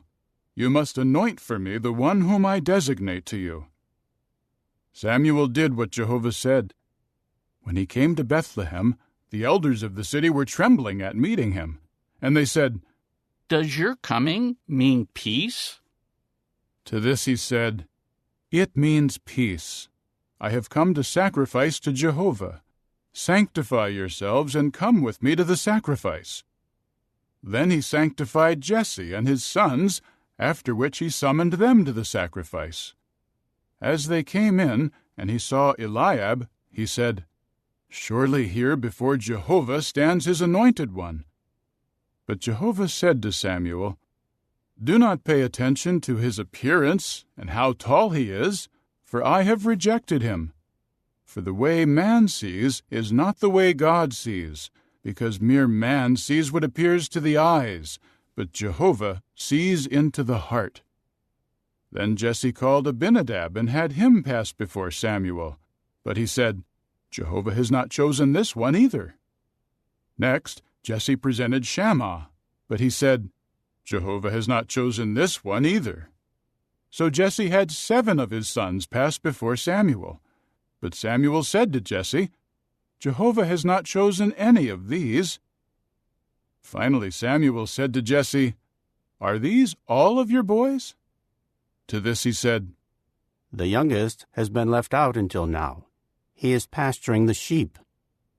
Then Samuel said to Jesse, "Send for him, because we will not sit down for the meal until he comes here."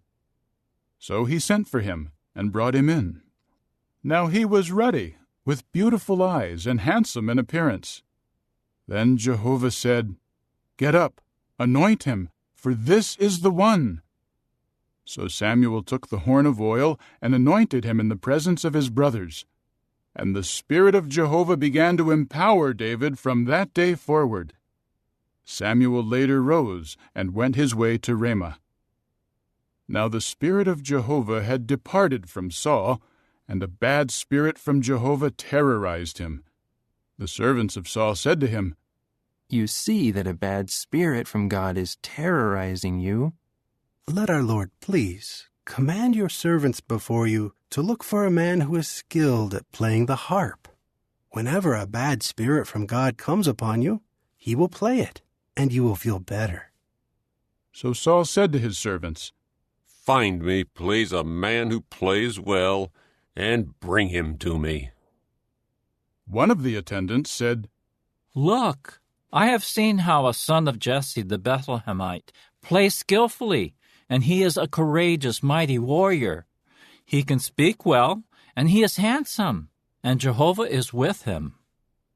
Saul then sent messengers to Jesse and said, "Send to me your son David, who is with the flock." So Jesse loaded a donkey with bread, a skin bottle of wine, and a young goat, and sent them to Saul with his son David. Thus David came to Saul and began serving him. Saul grew to love him very much, and he became his armor-bearer. Saul sent a message to Jesse, "Please let David remain in my service, for he has found favor in my eyes." Whenever a bad spirit from God came upon Saul, David took the harp and played it, and Saul found relief and felt better, and the bad spirit would depart from him. Chapter 17. And the Philistines assembled their armies for war. They assembled at Socoh, which belongs to Judah, and they camped between Socoh and Azekah in Ephes-dammim. Saul and the men of Israel assembled and camped in the valley of Elah, and they drew up in battle formation to meet the Philistines. The Philistines occupied the mountain on one side, and the Israelites occupied the mountain on the other side, with the valley between them. Then a champion came out from the camps of the Philistines. His name was Goliath, from Gath, and his height was 6 cubits and a span. He had a helmet of copper on his head, and he was wearing a coat of mail of overlapping scales. The weight of the copper coat of mail was 5,000 shekels. He had shin guards of copper on his legs, and a javelin of copper slung between his shoulders. The wooden shaft of his spear was like the beam of loom workers, and the iron blade of his spear weighed 600 shekels, and his shield-bearer was marching ahead of him. Then he stood and called out to the battle line of Israel and said to them, "Why have you come out to draw up in battle formation? Am I not the Philistine? And are you not the servants of Saul? Choose a man for yourselves, and let him come down to me. If he is able to fight with me and strike me down, we will then become your servants. But if I prevail against him and strike him down, you will become our servants and serve us." The Philistine then said, "I do taunt the battle line of Israel this day. Give me a man, and let us fight it out." When Saul and all Israel heard these words of the Philistine, they became terrified and greatly afraid. Now David was the son of the Ephrathite from Bethlehem of Judah named Jesse, who had 8 sons, and who, in the days of Saul, was already an old man. The 3 oldest sons of Jesse had followed Saul to the war. The names of his 3 sons who went to war were Eliab, the firstborn, his second son Abinadab, and the third Shammah. David was the youngest, and the 3 oldest followed Saul. David was going back and forth from Saul to tend the sheep of his father at Bethlehem.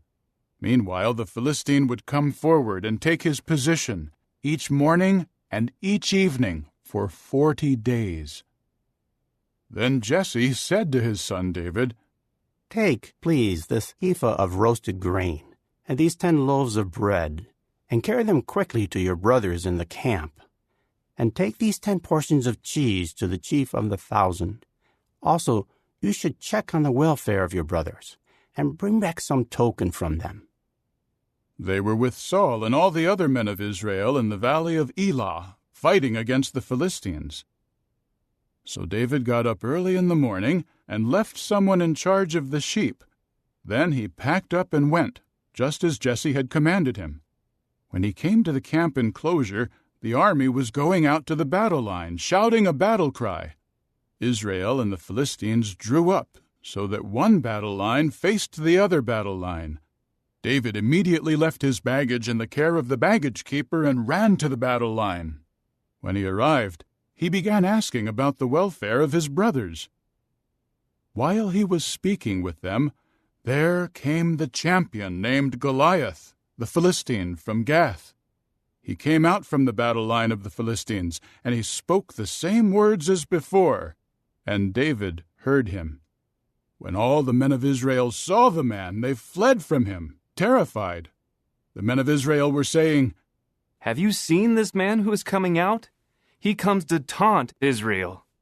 The king will give great riches to the man who strikes him down.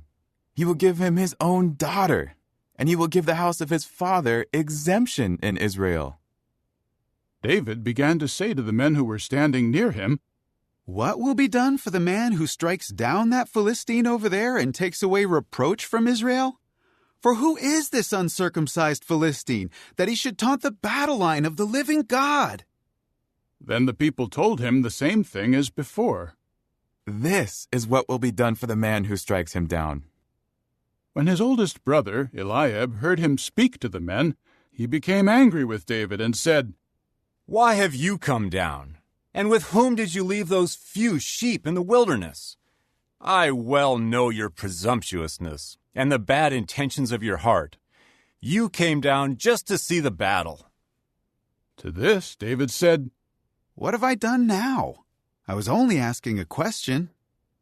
So he turned from him toward someone else and asked the same thing as before, and the people gave him the same reply as before. The words that David had spoken were overheard and reported to Saul. So he sent for him.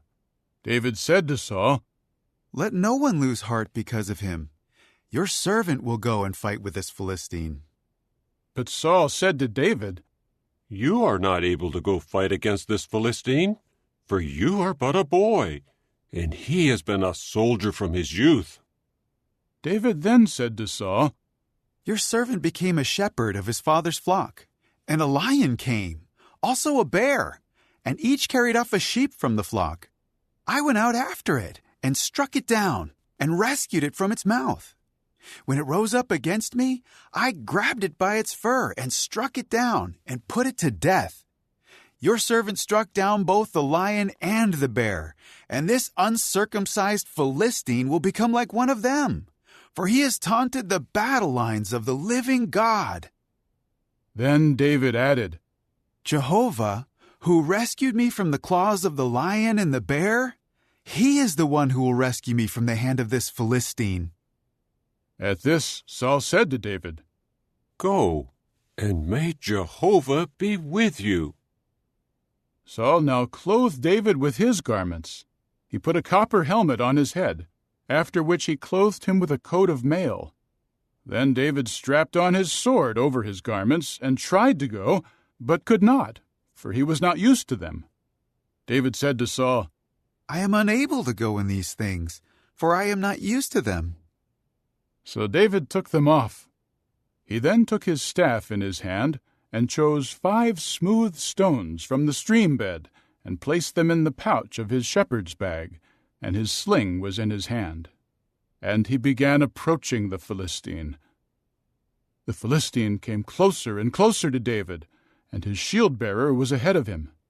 When the Philistine looked and saw David, he sneered at him in contempt because he was just a ruddy and handsome boy. So the Philistine said to David, "Am I a dog, so that you are coming against me with sticks?" With that the Philistine cursed David by his gods. The Philistine said to David, "Just come to me, and I will give your flesh to the birds of the heavens and to the beasts of the field." David replied to the Philistine, "You are coming against me with sword and spear and javelin, but I am coming against you in the name of Jehovah of armies, the God of the battle line of Israel, whom you have taunted.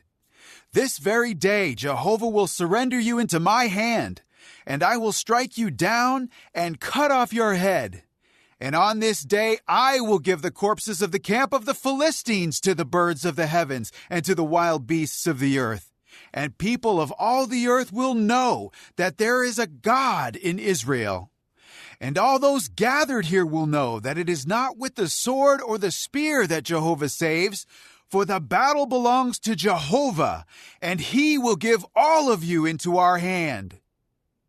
Then the Philistine rose and drew steadily closer to meet David. But David ran quickly toward the battle line to meet the Philistine. David thrust his hand into his bag and took a stone from there and slung it. He struck the Philistine in the forehead, and the stone sank into his forehead, and he fell face down on the ground. So David prevailed over the Philistine with a sling and a stone. He struck down the Philistine and put him to death, though there was no sword in David's hand.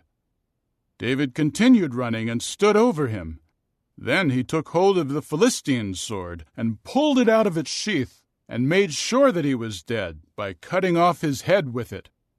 When the Philistines saw that their mighty one had died, they fled.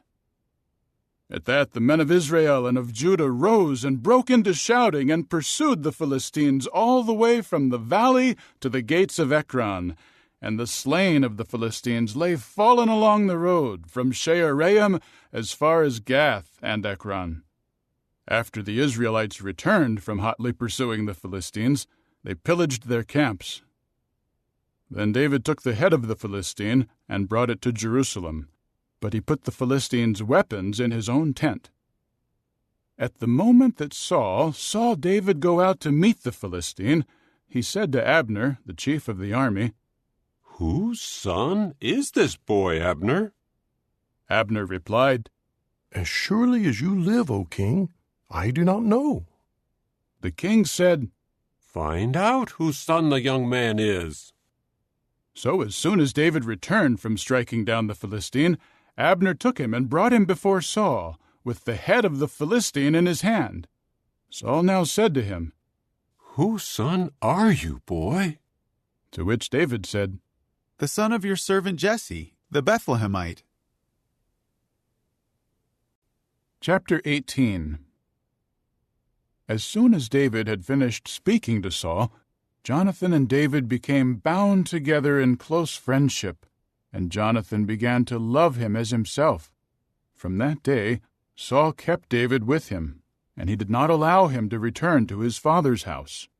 And Jonathan and David made a covenant, because he loved him as himself. Jonathan took off the sleeveless coat that he wore and gave it to David, along with his gear, his sword, his bow, and his belt. David began going out, and was successful wherever Saul would send him. So Saul put him in charge of the fighting men, and this pleased all the people and the servants of Saul. When David and the others would return from striking down the Philistines, the women would come out from all the cities of Israel with song and dances to meet King Saul with tambourines, with rejoicing, and with lutes. The women who were celebrating would sing, "Saul has struck down his thousands, and David his tens of thousands." Saul became very angry, and this song displeased him, for he said, "They have credited David with tens of thousands, but to me they have credited thousands." The only thing left to give him is the kingship." From that day on, Saul was always looking at David suspiciously.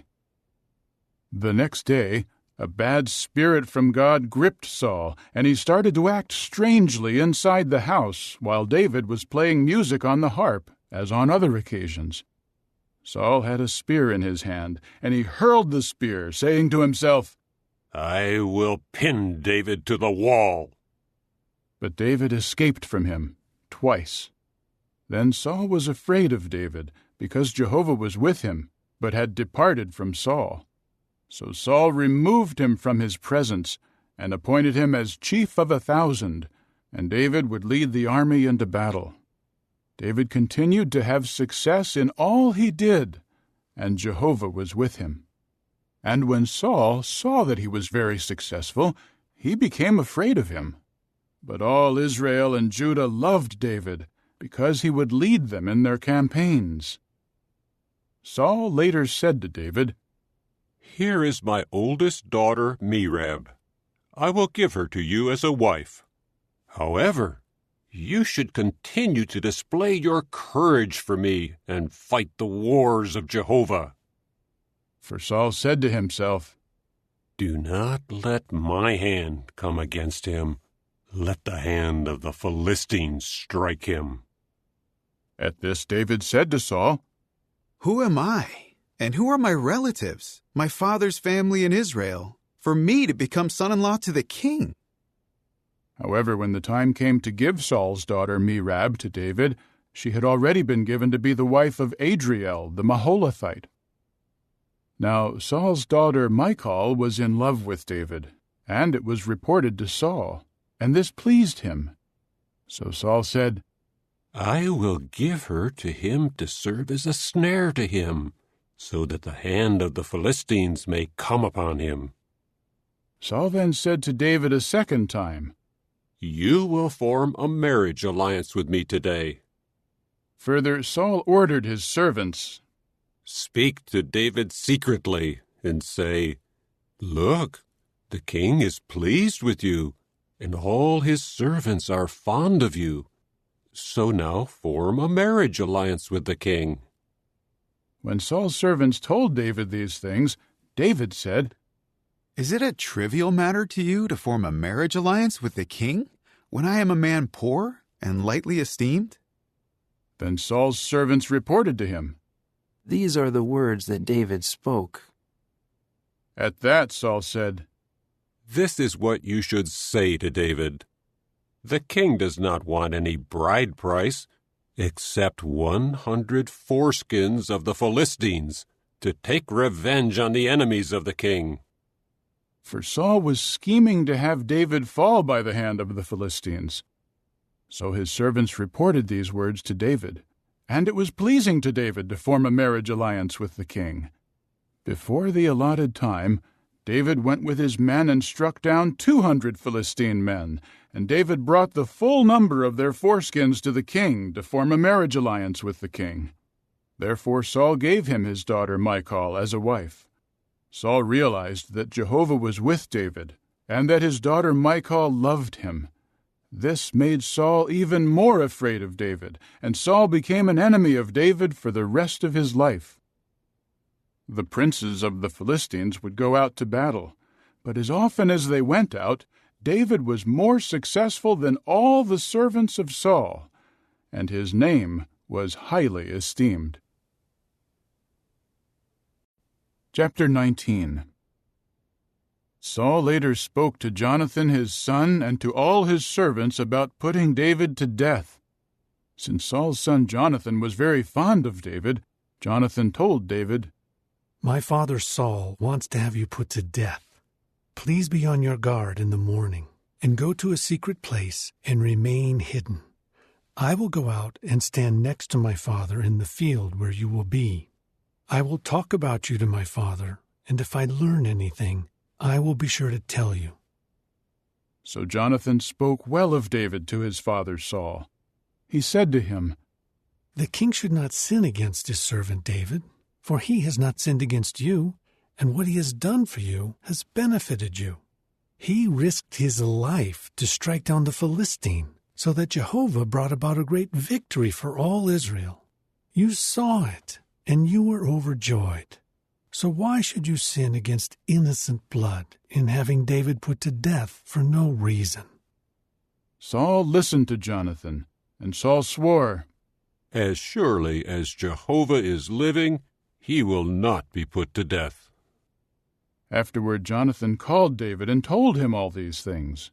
So Jonathan brought David to Saul, and he continued to serve him as before. In time, war broke out again, and David went out and fought against the Philistines and struck them down with a great slaughter, and they fled from before him. And a bad spirit from Jehovah came upon Saul when he was sitting in his house with his spear in his hand, while David was playing music on the harp. Saul tried to pin David to the wall with the spear, but he eluded Saul, who drove the spear into the wall. David fled and escaped during that night. Saul later sent messengers to David's house to watch it and to kill him in the morning. But David's wife Michal told him, "If you do not escape tonight, tomorrow you will be a dead man." Immediately Michal let David down through the window so that he could run away and escape. Michal took the teraphim statue and placed it on the bed, and she put a net of goat hair at the place of his head, and she covered it with a garment. Saul now sent messengers to take David, but she said, "He is sick." So Saul sent the messengers to see David and told them, "Bring him to me on his bed to have him put to death." When the messengers came in, there was the teraphim statue on the bed and a net of goat hair where his head would have been. Saul said to Michal, "Why did you trick me like this and send my enemy away so that he could escape?" Michal replied to Saul, "He said to me, 'Send me away, or I will kill you.'" Now David had run away and escaped, and he came to Samuel at Ramah. He told him all that Saul had done to him. Then he and Samuel went away, and they stayed in Naioth. In time it was reported to Saul, "Look, David is in Naioth, in Ramah." At once Saul sent messengers to seize David. When they saw the elderly ones of the prophets prophesying, and Samuel standing and presiding over them, the Spirit of God came to be upon Saul's messengers, and they began behaving as prophets as well. When they told it to Saul, he immediately sent other messengers, and they too began behaving as prophets. So Saul sent messengers again, a third group, and they too began behaving as prophets. Finally, he also went to Ramah. When he reached the great cistern that is in Seku, he asked, "Where are Samuel and David?" They replied, "There in Naioth in Ramah." While Saul was on his way from there to Naioth in Ramah, the Spirit of God came upon him as well, and he walked along behaving as a prophet until he came into Naioth in Ramah. He also stripped off his garments, and he too behaved as a prophet before Samuel, and he lay there naked all that day and all that night. That is why they say, "Is Saul also among the prophets?" Chapter 20. Then David ran away from Naioth in Ramah. However, he came to Jonathan and said, "What have I done? What is my offense? And how have I sinned against your father for him to seek my life?" At this Jonathan said to him, "It is unthinkable. You will not die. Look, my father will not do anything, great or small, without disclosing it to me. Why should my father hide this matter from me? This will not happen." But David swore further and said, "Your father surely knows that I have found favor in your eyes, and would say, 'Do not let Jonathan know this, or he will be upset.' But as surely as Jehovah is living, and as surely as you are living, there is only a step between me and death." Then Jonathan said to David, "Whatever you say, I will do for you." David said to Jonathan, "Tomorrow is the new moon, and I am certainly expected to sit with the king to eat. You must send me away, and I will hide in the field until the evening on the third day. If your father misses me at all, then say, 'David begged me for permission to go quickly to his city Bethlehem, because there is a yearly sacrifice there for all the family.' If his response is, 'That is fine,' it means peace to your servant. But if he becomes angry, you can be sure that he is determined to harm me. Show loyal love to your servant, for you have brought your servant into Jehovah's covenant with you. But if I am guilty, put me to death yourself. Why turn me over to your father?" To this Jonathan said, "It is unthinkable to suggest that about you. If I learn that my father is determined to harm you, would I not tell you?" Then David said to Jonathan, "Who will tell me whether your father gives you a harsh answer?" Jonathan said to David, "Come, let us go out into the field." So both of them went out into the field. And Jonathan said to David, "Let Jehovah, the God of Israel, be a witness that I will sound out my father about this time tomorrow or by the third day. If he is favorably disposed toward David, will I not then send you word and disclose it to you? But if my father intends to harm you, may Jehovah do that and more to Jonathan if I do not disclose it to you and send you away in peace. May Jehovah be with you, just as he was with my father. And will you not show me the loyal love of Jehovah while I am alive and even when I die? Never withdraw your loyal love from my household, even when Jehovah wipes out all the enemies of David from the face of the earth." So Jonathan made a covenant with the house of David, saying, "Jehovah will require it and call David's enemies to account." So Jonathan had David swear again by his love for him, for he loved him as he loved himself. Jonathan then said to him, "Tomorrow is the new moon, and you will be missed, for your seat will be vacant.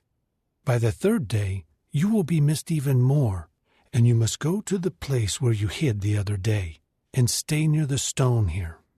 I will then shoot 3 arrows to one side of it, as though I were shooting at a target. When I send the attendant, I will say, 'Go, find the arrows.' If I say to the attendant, 'Look, the arrows are on this side of you, get them,' then you may come back, for as surely as Jehovah is living, it means everything is peaceful for you, and there is no danger. But if I should say to the boy, 'Look, the arrows are beyond you,' then go, for Jehovah has sent you away. As for the promise that we have made, you and I, may Jehovah be between us forever." So David hid in the field. When the new moon came, the king took his seat at the meal to eat. The king was sitting in his usual seat by the wall. Jonathan was facing him, and Abner was sitting at Saul's side, but David's place was vacant. Saul did not say anything that day, for he said to himself, "Something has happened so that he is not clean. Yes, he must be unclean." And the day after the new moon, on the second day, David's place continued vacant. Saul then said to Jonathan his son, "Why has the son of Jesse not come to the meal either yesterday or today?" Jonathan answered Saul, "David begged me for permission to go to Bethlehem. He said, 'Please permit me to go, because we have a family sacrifice in the city, and my own brother summoned me. So if I have found favor in your eyes, please let me slip away to see my brothers. That is why he has not come to the king's table.'" Then Saul became enraged with Jonathan, and he said to him, "You son of a rebellious woman, do you think I do not know that you are choosing to side with the son of Jesse, to your own shame and to the shame of your mother? As long as the son of Jesse is alive on the earth, you and your kingship will not be firmly established. So now send someone to bring him to me, for he must die." However, Jonathan said to Saul, his father, "Why should he be put to death? What has he done?"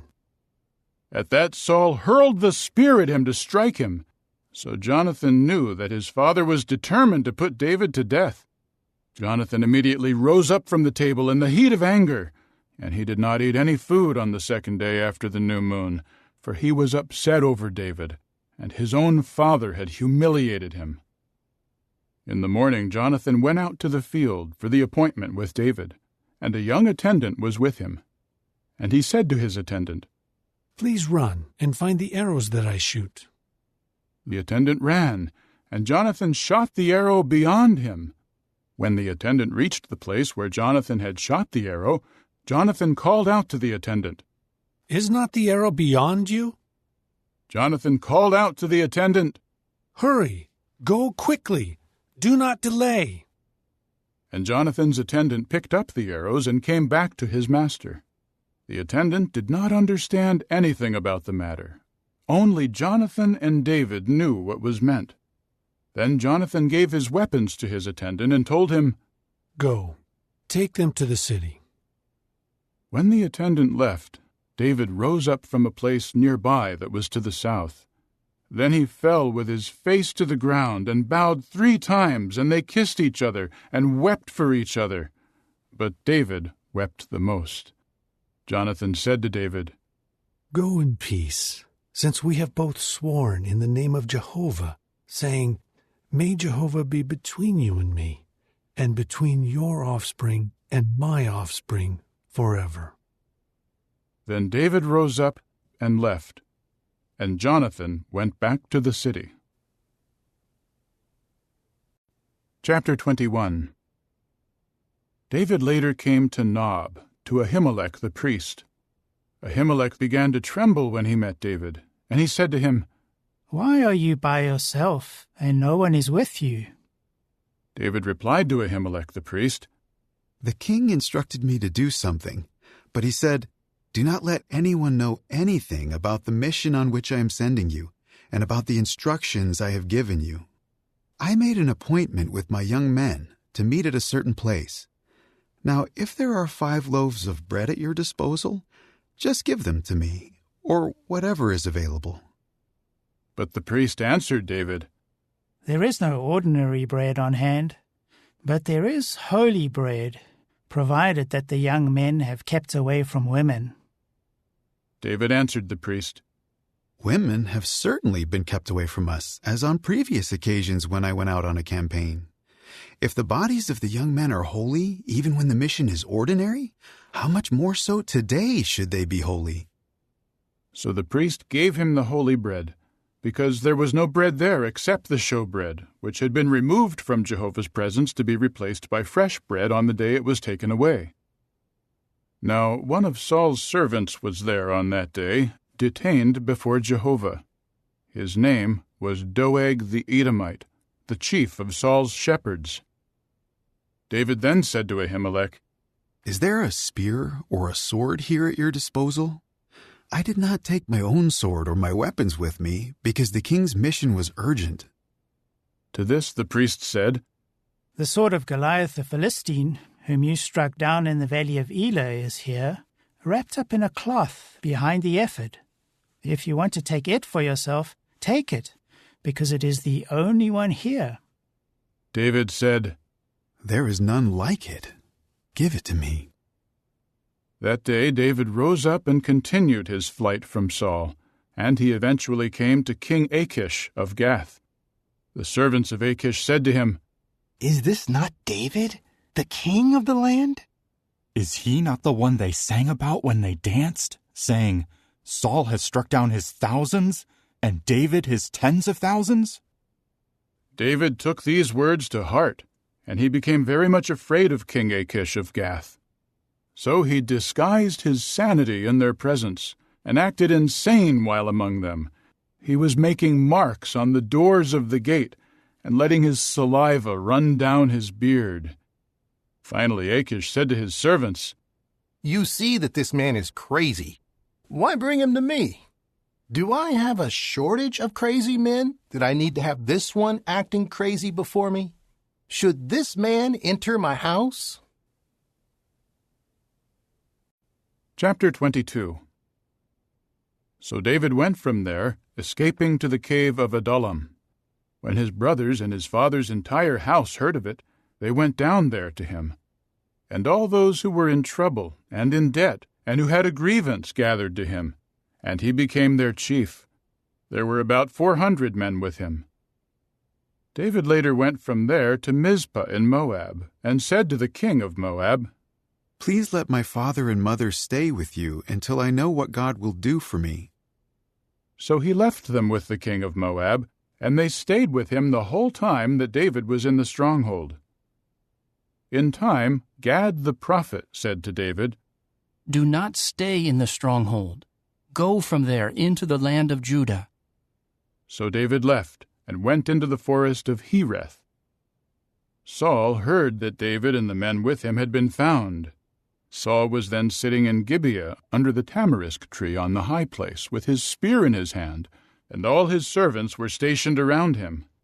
Then Saul said to his servants stationed around him, "Listen, please, you Benjaminites. Will the son of Jesse also give fields and vineyards to all of you? Will he appoint all of you as chiefs of thousands and chiefs of hundreds? All of you have conspired against me.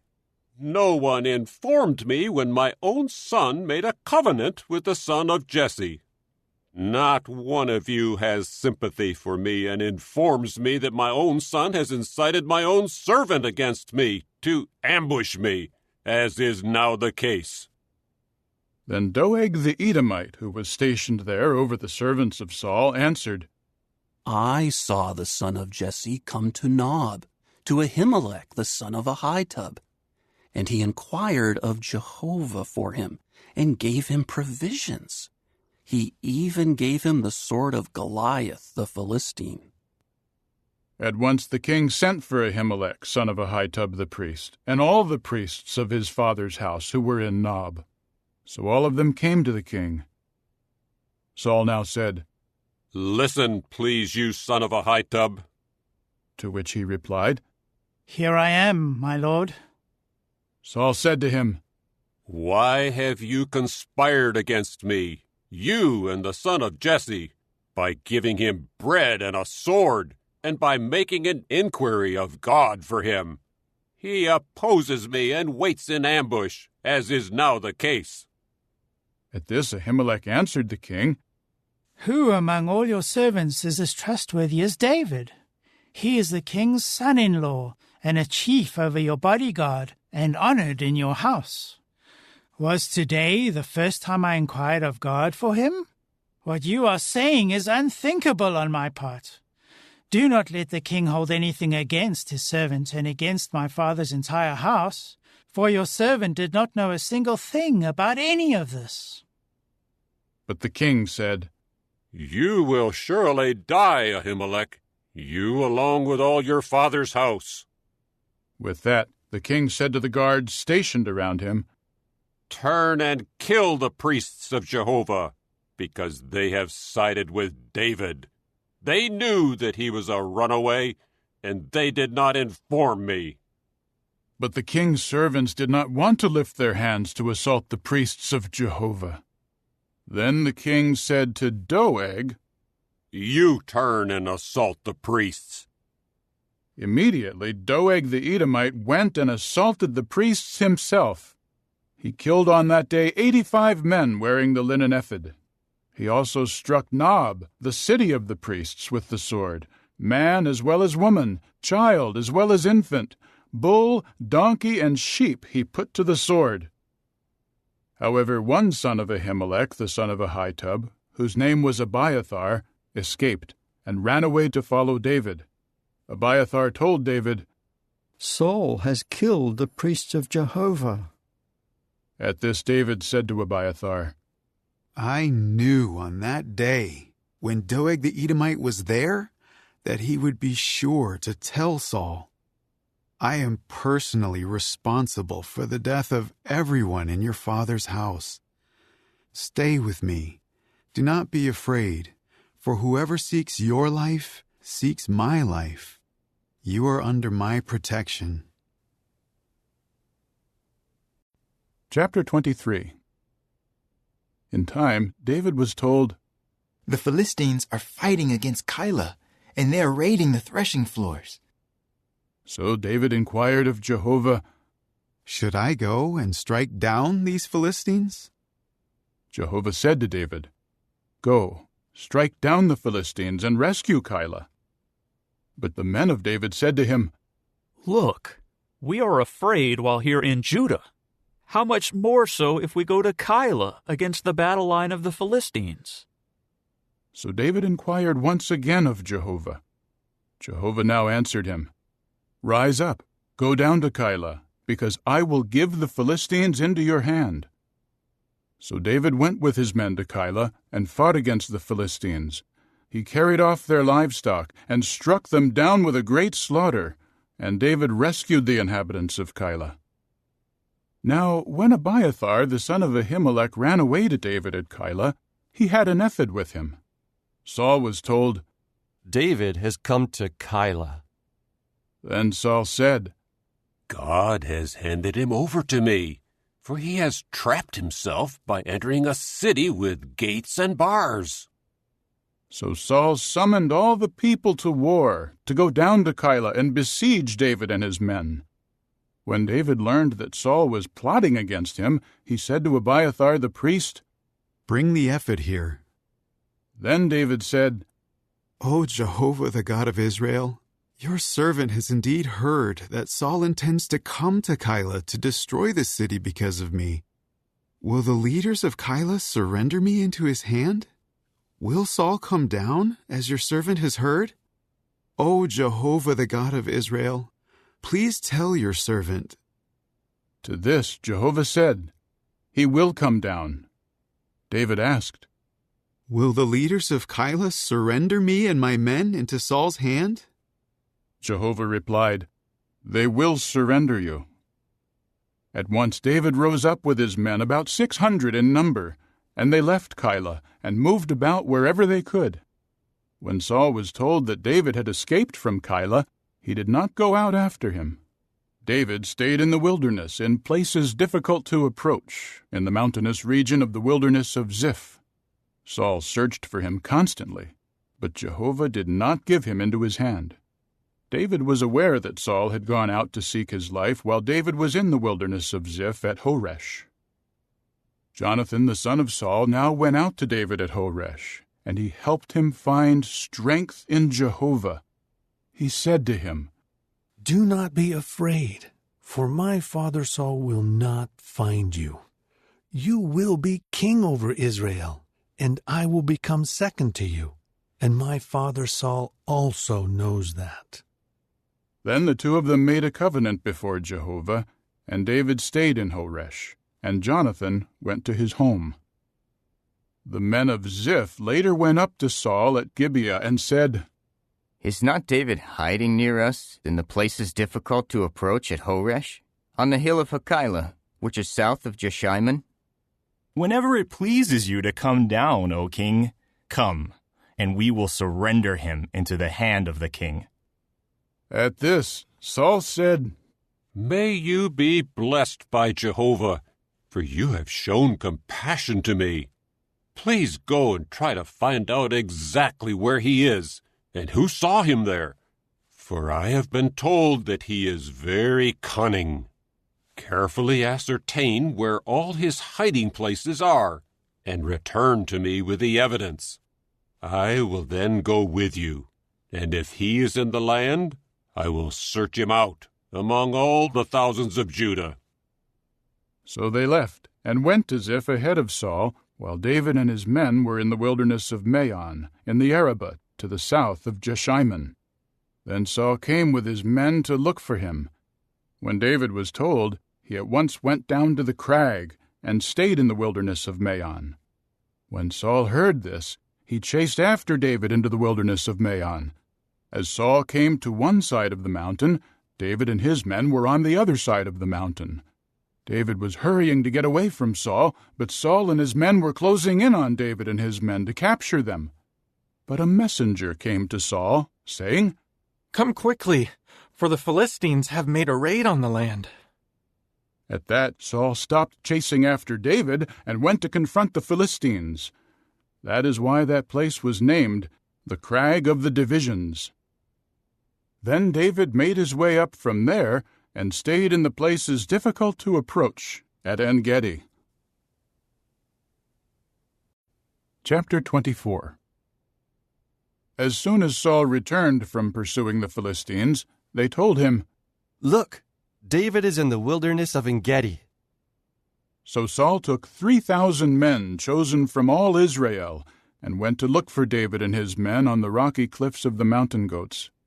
Saul came to the stone sheepfolds along the road, where there was a cave, and he went in to relieve himself, while David and his men were sitting in the recesses at the back of the cave.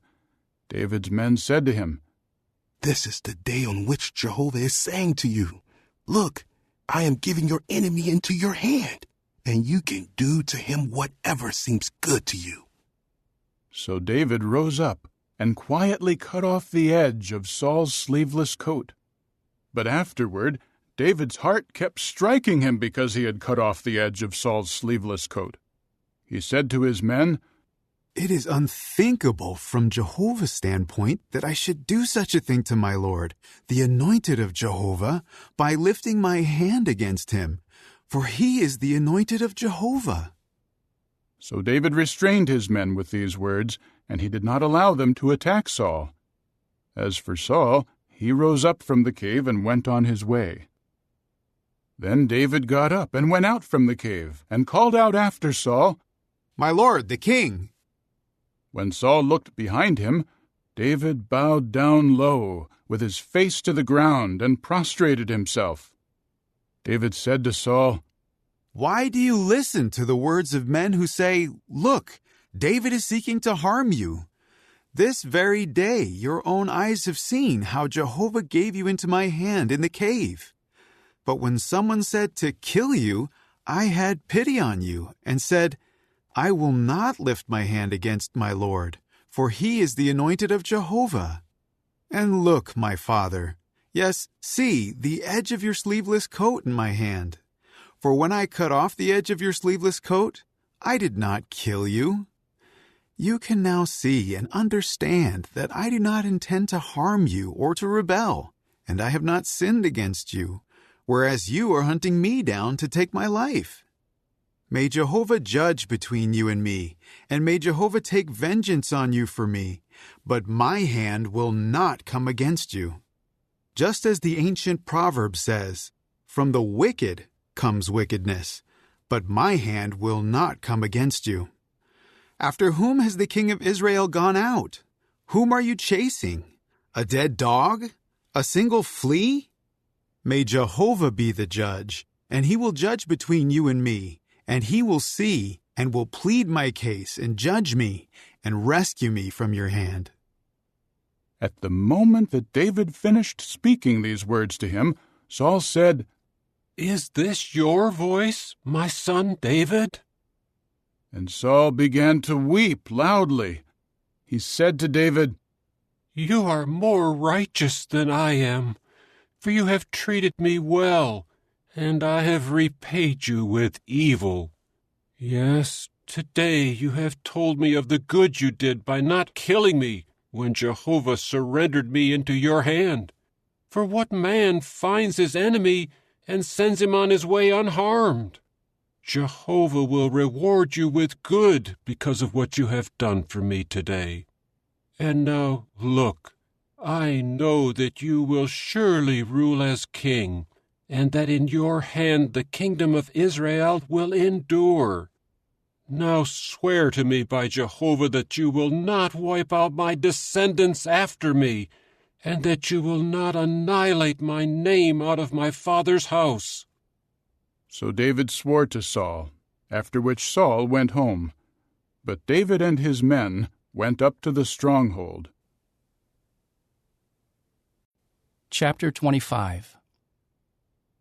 In time Samuel died, and all Israel gathered together to mourn for him, and to bury him at his house in Ramah. Then David rose and went down to the wilderness of Paran. Now there was a man in Maon whose work was in Carmel. The man was very wealthy. He had 3,000 sheep and 1,000 goats, and he was then shearing his sheep at Carmel. The man's name was Nabal, and his wife's name was Abigail. The wife was discerning and beautiful, but the husband, a Calebite, was harsh, and he behaved badly. David heard in the wilderness that Nabal was shearing his sheep. So David sent 10 young men to him, and David told the young men, "Go up to Carmel, and when you come to Nabal, ask him in my name about his welfare. Then say, 'May you live long, and may you be well, and may your household be well, and may all that you have be well. Now I hear that you are doing your shearing.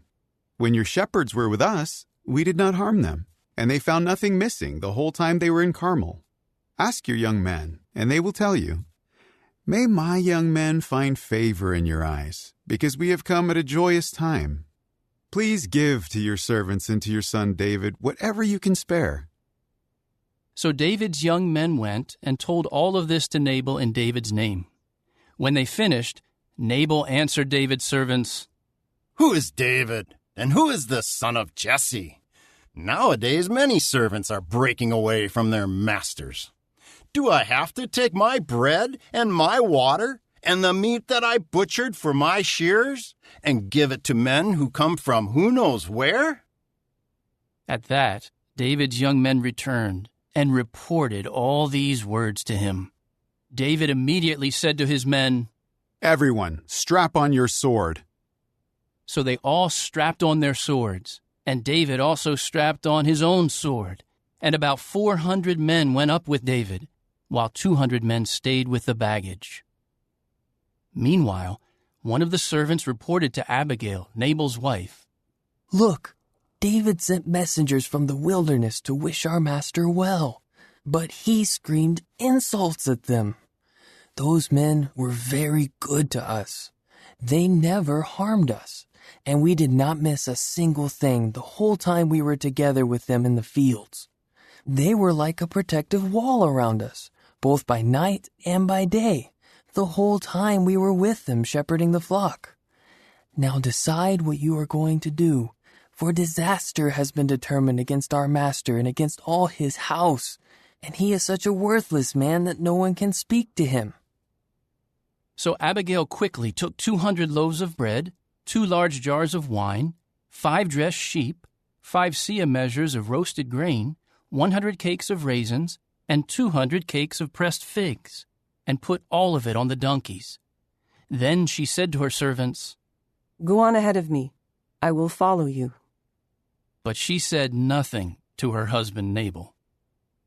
While she was riding on the donkey and going down under cover of the mountain, just then David and his men were coming down toward her, and she met them. Now David had been saying, "It was for nothing that I guarded everything that belongs to this fellow in the wilderness. Not a single thing belonging to him went missing, and yet he repays me evil for good. May God do the same and more to the enemies of David if I allow a single male of his to survive until the morning." When Abigail caught sight of David, she hurried down off the donkey and threw herself face down before David, bowing to the ground. She then fell at his feet and said, "My lord, let the blame be on me. Let your servant girl speak to you, and listen to the words of your servant girl. Please, do not let my lord pay attention to this worthless Nabal, for he is just like his name. Nabal is his name, and senselessness is with him. But I, your servant girl, did not see my lord's young men whom you sent. And now, my lord, as surely as Jehovah is living, and as you are living, it is Jehovah who has held you back from incurring blood guilt and from taking revenge with your own hand. May your enemies and those seeking injury to my lord become like Nabal. Now let this gift that your servant girl has brought to my lord be given to the young men who are following my lord. Pardon, please, the transgression of your servant girl, for Jehovah will without fail make for my lord a lasting house, because my lord is fighting the wars of Jehovah, and no evil has been found in you all your days. When someone rises up to pursue you and seeks your life, the life of my lord will be wrapped securely in the bag of life with Jehovah your God. but the lives of your enemies he will hurl away like stones from a sling. And when Jehovah has done for my lord all the good things he has promised, and he appoints you as leader over Israel, you will have no remorse or regret in your heart for shedding blood without cause, and for letting the hand of my lord take revenge. When Jehovah confers good upon my lord, remember your servant girl." At this, David said to Abigail, "Praise Jehovah, the God of Israel, who sent you this day to meet me. And blessed be your good sense.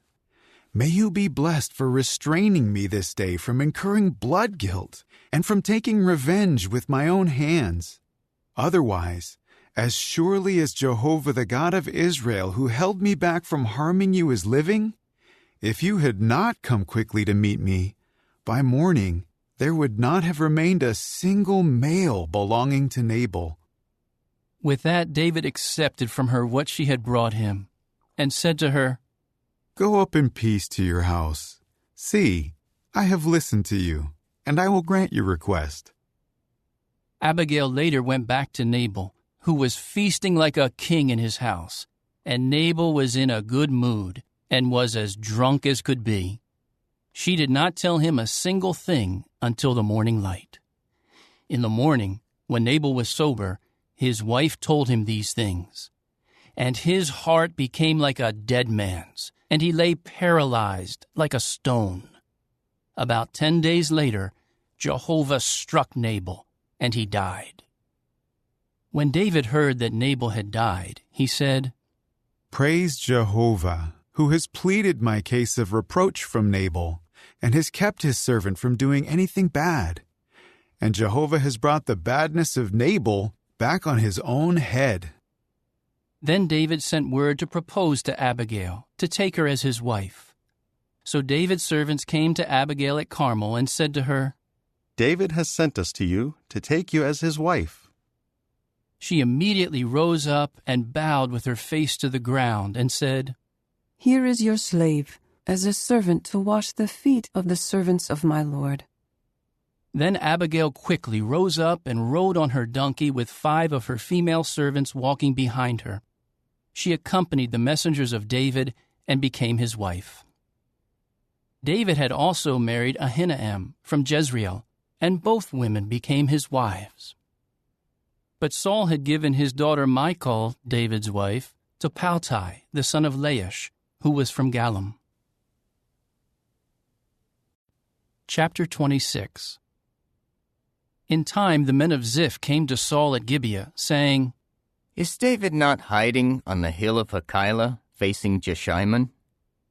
So Saul rose up and went down to the wilderness of Ziph with 3,000 chosen men of Israel to look for David in the wilderness of Ziph. Saul camped on the hill of Hachilah, which faces Jeshimon by the road. David was then living in the wilderness, and he learned that Saul had come into the wilderness after him. So David sent spies to verify that Saul had indeed come. David later went to the place where Saul had encamped, and David saw the place where Saul and Abner the son of Ner, the chief of his army, were lying asleep. Saul lay asleep in the camp enclosure, with the troops camping all around him. Then David said to Ahimelech the Hittite and Abishai the son of Zeruiah, the brother of Joab, "Who will go down with me into the camp to Saul?" Abishai replied, "I will go down with you."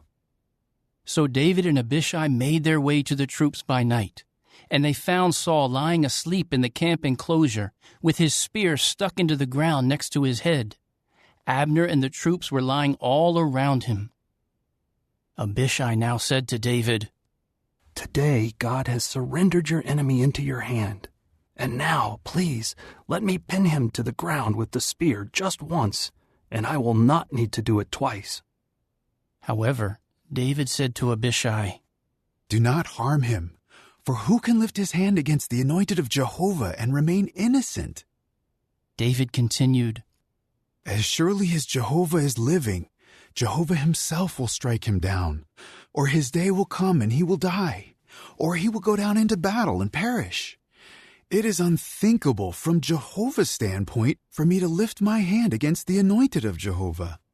So now take, please, the spear next to his head and the water jug, and let us be on our way." So David took the spear and the water jug from next to Saul's head, and they went away. No one saw or noticed them or woke up, for they were all asleep, because a deep sleep from Jehovah had fallen upon them. Then David crossed to the other side and stood on the top of the mountain some distance away, with a considerable space between them. David called out to the troops and to Abner the son of Ner, saying, "Abner, will you not answer?" Abner answered, "Who are you who calls to the king?" David said to Abner, "Are you not a man? And who is like you in Israel? So why did you not keep watch over your lord the king? For one of the soldiers came in to do away with your lord the king. What you have done is not good. As surely as Jehovah is living, you deserve to die, because you have not kept watch over your Lord, the anointed of Jehovah. Now look around. Where are the king's spear and the water jug that were next to his head?" Then Saul recognized the voice of David and said, "Is this your voice, my son David?" David replied, "It is my voice, my lord the king." He added, "Why is my lord chasing after his servant? For what have I done? And what am I guilty of? My lord the king, please, listen to the words of his servant. If it is Jehovah who incited you against me, let him accept my grain offering.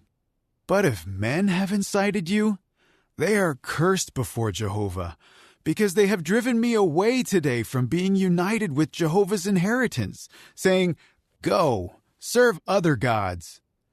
And now do not let my blood fall to the ground away from the presence of Jehovah. For the king of Israel has gone out to look for a single flea, as if he were chasing a partridge on the mountains." In turn, Saul said, "I have sinned. Come back, my son David, for I will do you no more harm, because you regarded my life as precious this day. Yes, I have acted foolishly and have made a terrible mistake." David answered, "Here is the spear of the king. Let one of the young men come over and take it. It is Jehovah who will repay each one for his own righteousness and his own faithfulness. For today Jehovah gave you into my hand, but I was unwilling to lift my hand against the anointed of Jehovah. Look, just as your life was precious to me this day, so may my life be precious in the eyes of Jehovah, and may he rescue me out of all distress." Saul replied to David, "May you be blessed, my son David. You will surely do great things, and you will surely prevail." Then David went on his way, and Saul returned to his place. Chapter 27. However, David said in his heart, "One day I will perish by Saul's hand. The best thing for me is to escape to the land of the Philistines. Then Saul will give up looking for me in all the territory of Israel, and I will escape from his hand." So David rose up with the 600 men who were with him, and went over to Achish the son of Maoch, the king of Gath. David stayed with Achish in Gath, he and his men, each man with his household. With David were his 2 wives, Ahinoam of Jezreel and Abigail the Carmelite, Nabal's widow.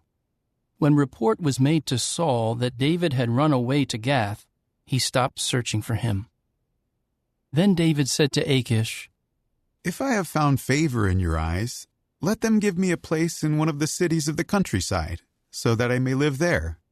Why should your servant live in the royal city with you?"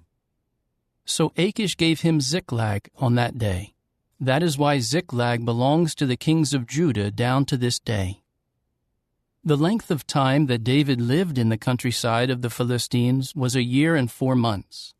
David would go up with his men to raid the Geshurites, the Girzites, and the Amalekites, for they were inhabiting the land that extended from Telam as far as Shur, and down to the land of Egypt. When David would attack the land, He preserved neither man nor woman alive, but he took the flocks, herds, donkeys, camels, and clothing, after which he would return to Achish. Then Achish would ask, "Where did you make a raid today?" David would reply, "Against the south of Judah," or "Against the south of the Jerahmeelites," or "Against the south of the Kenites." David did not spare alive any man or woman to be brought to Gath, saying, "That they may not tell them about us and say, 'This is what David did.'" And that was his practice the whole time he lived in the countryside of the Philistines. So Achish believed David, saying to himself, "He has certainly become a stench among his people Israel, so he will always be my servant." Chapter 28. In those days the Philistines assembled their armies for war against Israel. So Achish said to David, "You know, of course, that you and your men will go out into battle with me." At that David said to Achish, "You surely know what your servant will do." Achish said to David, "That is why I will appoint you as my permanent bodyguard." Now Samuel had died, and all Israel had mourned him and had buried him in Ramah, his own city. And Saul had removed the spirit mediums and the fortune-tellers from the land. The Philistines assembled and went and set up camp in Shunem. So Saul assembled all Israel, and they set up camp in Gilboa. When Saul saw the camp of the Philistines, he was afraid, and his heart trembled greatly. Although Saul would inquire of Jehovah, Jehovah never answered him, either in dreams or by the Urim or through the prophets. Finally, Saul said to his servants, "Find me a woman who is a spirit medium, and I will go and consult her." His servants replied, "Look, there is a woman who is a spirit medium in Endor." So Saul disguised himself and put on other garments and went to the woman by night with 2 of his men. He said, "Use divination, please, by acting as a spirit medium, and bring up for me the one whom I designate to you." However, the woman said to him, "You must know what Saul did, how he removed the spirit mediums and the fortune-tellers from the land. Why then are you trying to trap me to have me put to death?" Saul then swore to her by Jehovah, saying, "As surely as Jehovah is alive, you will not incur any guilt in this matter." At this, the woman said, "Whom should I bring up for you?" He replied, "Bring up Samuel for me." When the woman saw Samuel, she cried out at the top of her voice and said to Saul, "Why did you trick me? You are Saul." The king said to her, "Do not be afraid. But what do you see?" The woman replied to Saul, "I see one like a god coming up out of the earth." At once he asked her, "What does he look like?" To which she said, "It is an old man coming up, and he is clothed in a sleeveless coat." At that, Saul realized that it was Samuel, and he bowed low with his face to the ground and prostrated himself. Then Samuel said to Saul, "Why have you disturbed me by having me brought up?" Saul replied, "I am in great trouble. The Philistines are fighting against me, and God has departed from me and no longer answers me, either through the prophets or in dreams. So that is why I am calling on you to let me know what I should do." And Samuel said, "Why do you inquire of me, now that Jehovah has departed from you and has become your adversary? Jehovah will do for himself what he foretold through me. Jehovah will rip the kingdom out of your hands and give it to one of your fellow men, David. Because you did not obey the voice of Jehovah, and you did not execute his burning anger against the Amalekites, that is why Jehovah is doing this to you this day. Jehovah will also give both Israel and you into the hand of the Philistines, and tomorrow you and your sons will be with me. Jehovah will also give the army of Israel into the hands of the Philistines." At once Saul fell full length on the ground and became very much afraid because of Samuel's words. And there was no strength left in him, because he had not eaten food all day and all night. When the woman came to Saul and saw that he had been greatly disturbed, she said to him, "Here your servant has obeyed what you said, and I risked my life and did what you told me to do. Now please, listen to what your servant has to say. Let me set before you a piece of bread, then eat, so that you will have some strength to go on your way." But he refused and said, "I am not going to eat." However, his servants and also the woman kept urging him. Finally, he listened to them and got up from the ground and sat on the bed. The woman had a fattened calf in the house, so she quickly slaughtered it and took flour and kneaded dough and baked it into unleavened bread. She served them to Saul and his servants, and they ate. After that, they rose up and left during the night. Chapter 29. The Philistines assembled all their armies at Aphek, while the Israelites were camping by the spring in Jezreel. And the lords of the Philistines were passing by with their hundreds and their thousands, and David and his men were marching at the rear with Achish. But the princes of the Philistines said, "Why are these Hebrews here?"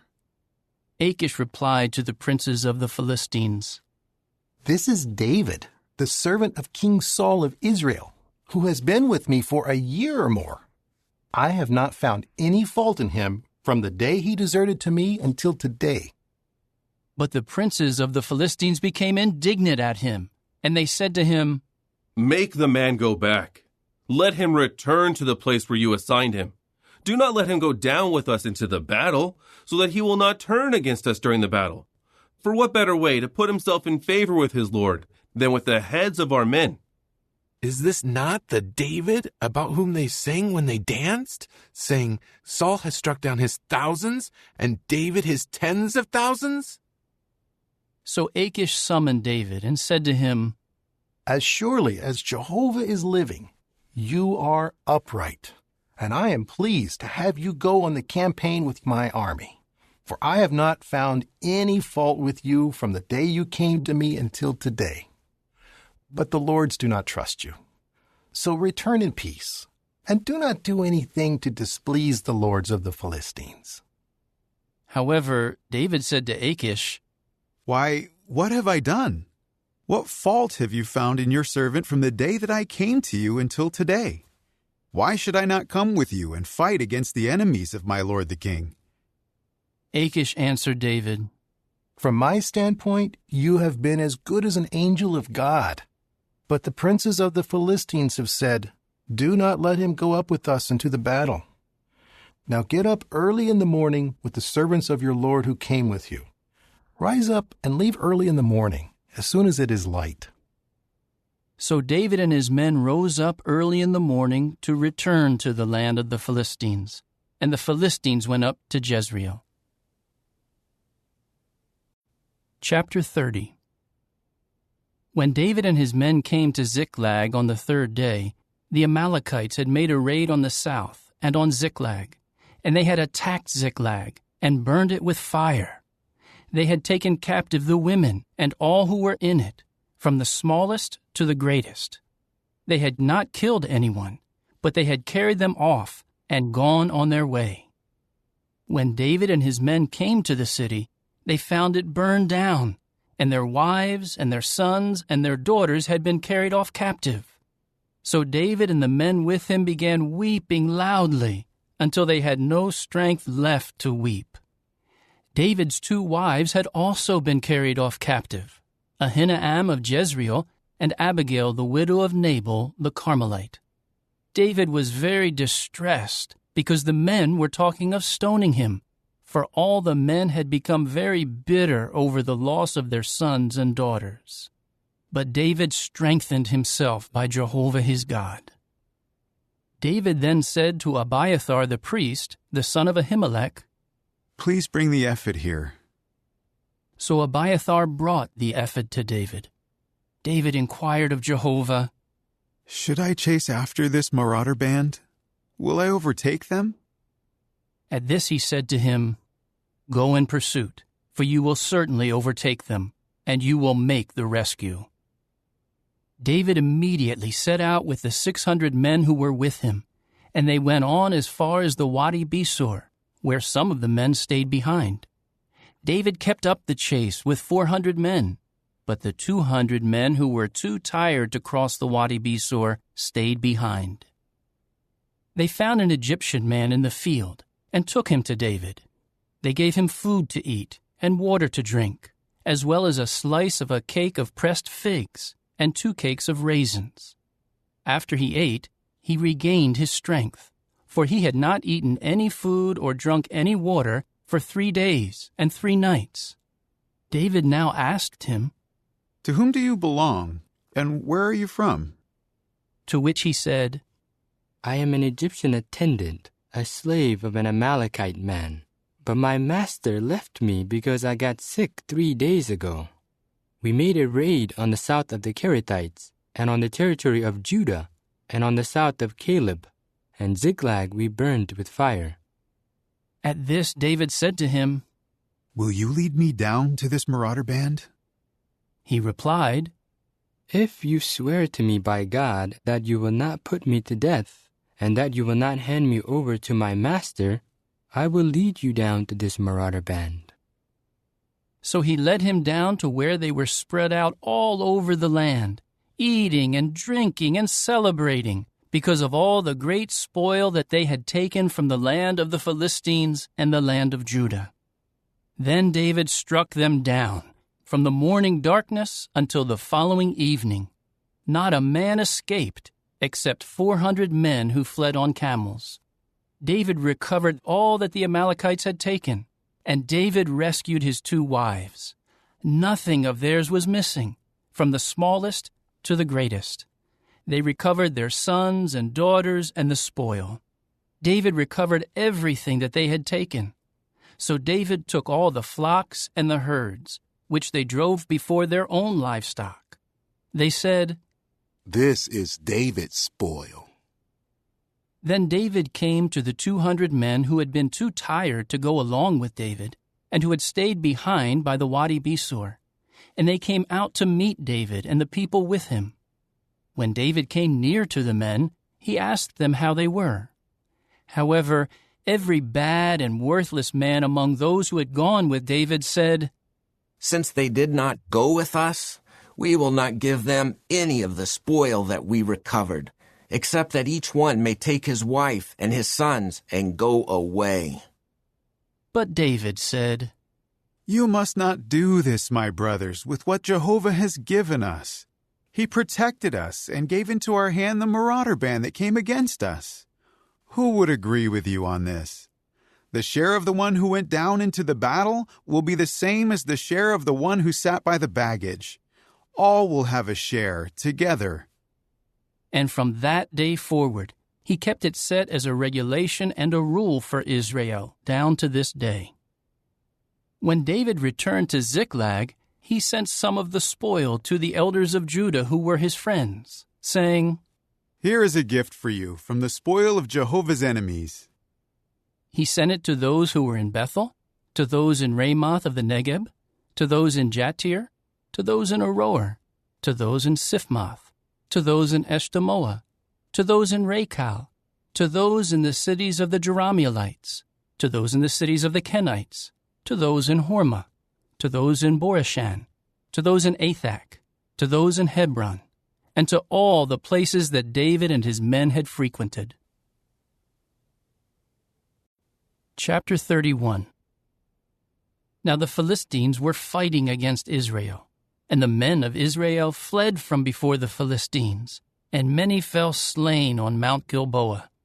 The Philistines kept in close range of Saul and his sons, and the Philistines struck down Jonathan, Abinadab, and Malchishua, Saul's sons. The fighting grew fierce against Saul, and the archers found him, and he was severely wounded by the archers. Then Saul said to his armor-bearer, "Draw your sword and run me through with it, so that these uncircumcised men may not come and run me through and deal ruthlessly with me." But his armor-bearer was unwilling, because he was very much afraid. So Saul took the sword and fell on it. When his armor-bearer saw that Saul was dead, he too fell on his own sword and died with him. Thus Saul, his 3 sons, his armor-bearer, and all his men died together on that day. When the people of Israel who were in the region of the valley and in the region of the Jordan saw that the men of Israel had fled, and that Saul and his sons had died, they began to abandon the cities and flee. The Philistines then came and occupied them. The next day, when the Philistines came to strip the slain, they found Saul and his 3 sons fallen on Mount Gilboa. So they cut off his head and stripped off his armor, and sent word throughout the land of the Philistines to spread the news in the houses of their idols and among the people. Then they put his armor in the house of the Ashtoreth images, and fastened his corpse to the wall of Bethshan. When the inhabitants of Jabesh-Gilead heard what the Philistines had done to Saul, all the warriors rose and traveled all night, and took the bodies of Saul and his sons off the wall of Bethshan. They returned to Jabesh and burned them there. Then they took their bones and buried them under the tamarisk tree in Jabesh, and they fasted for 7 days.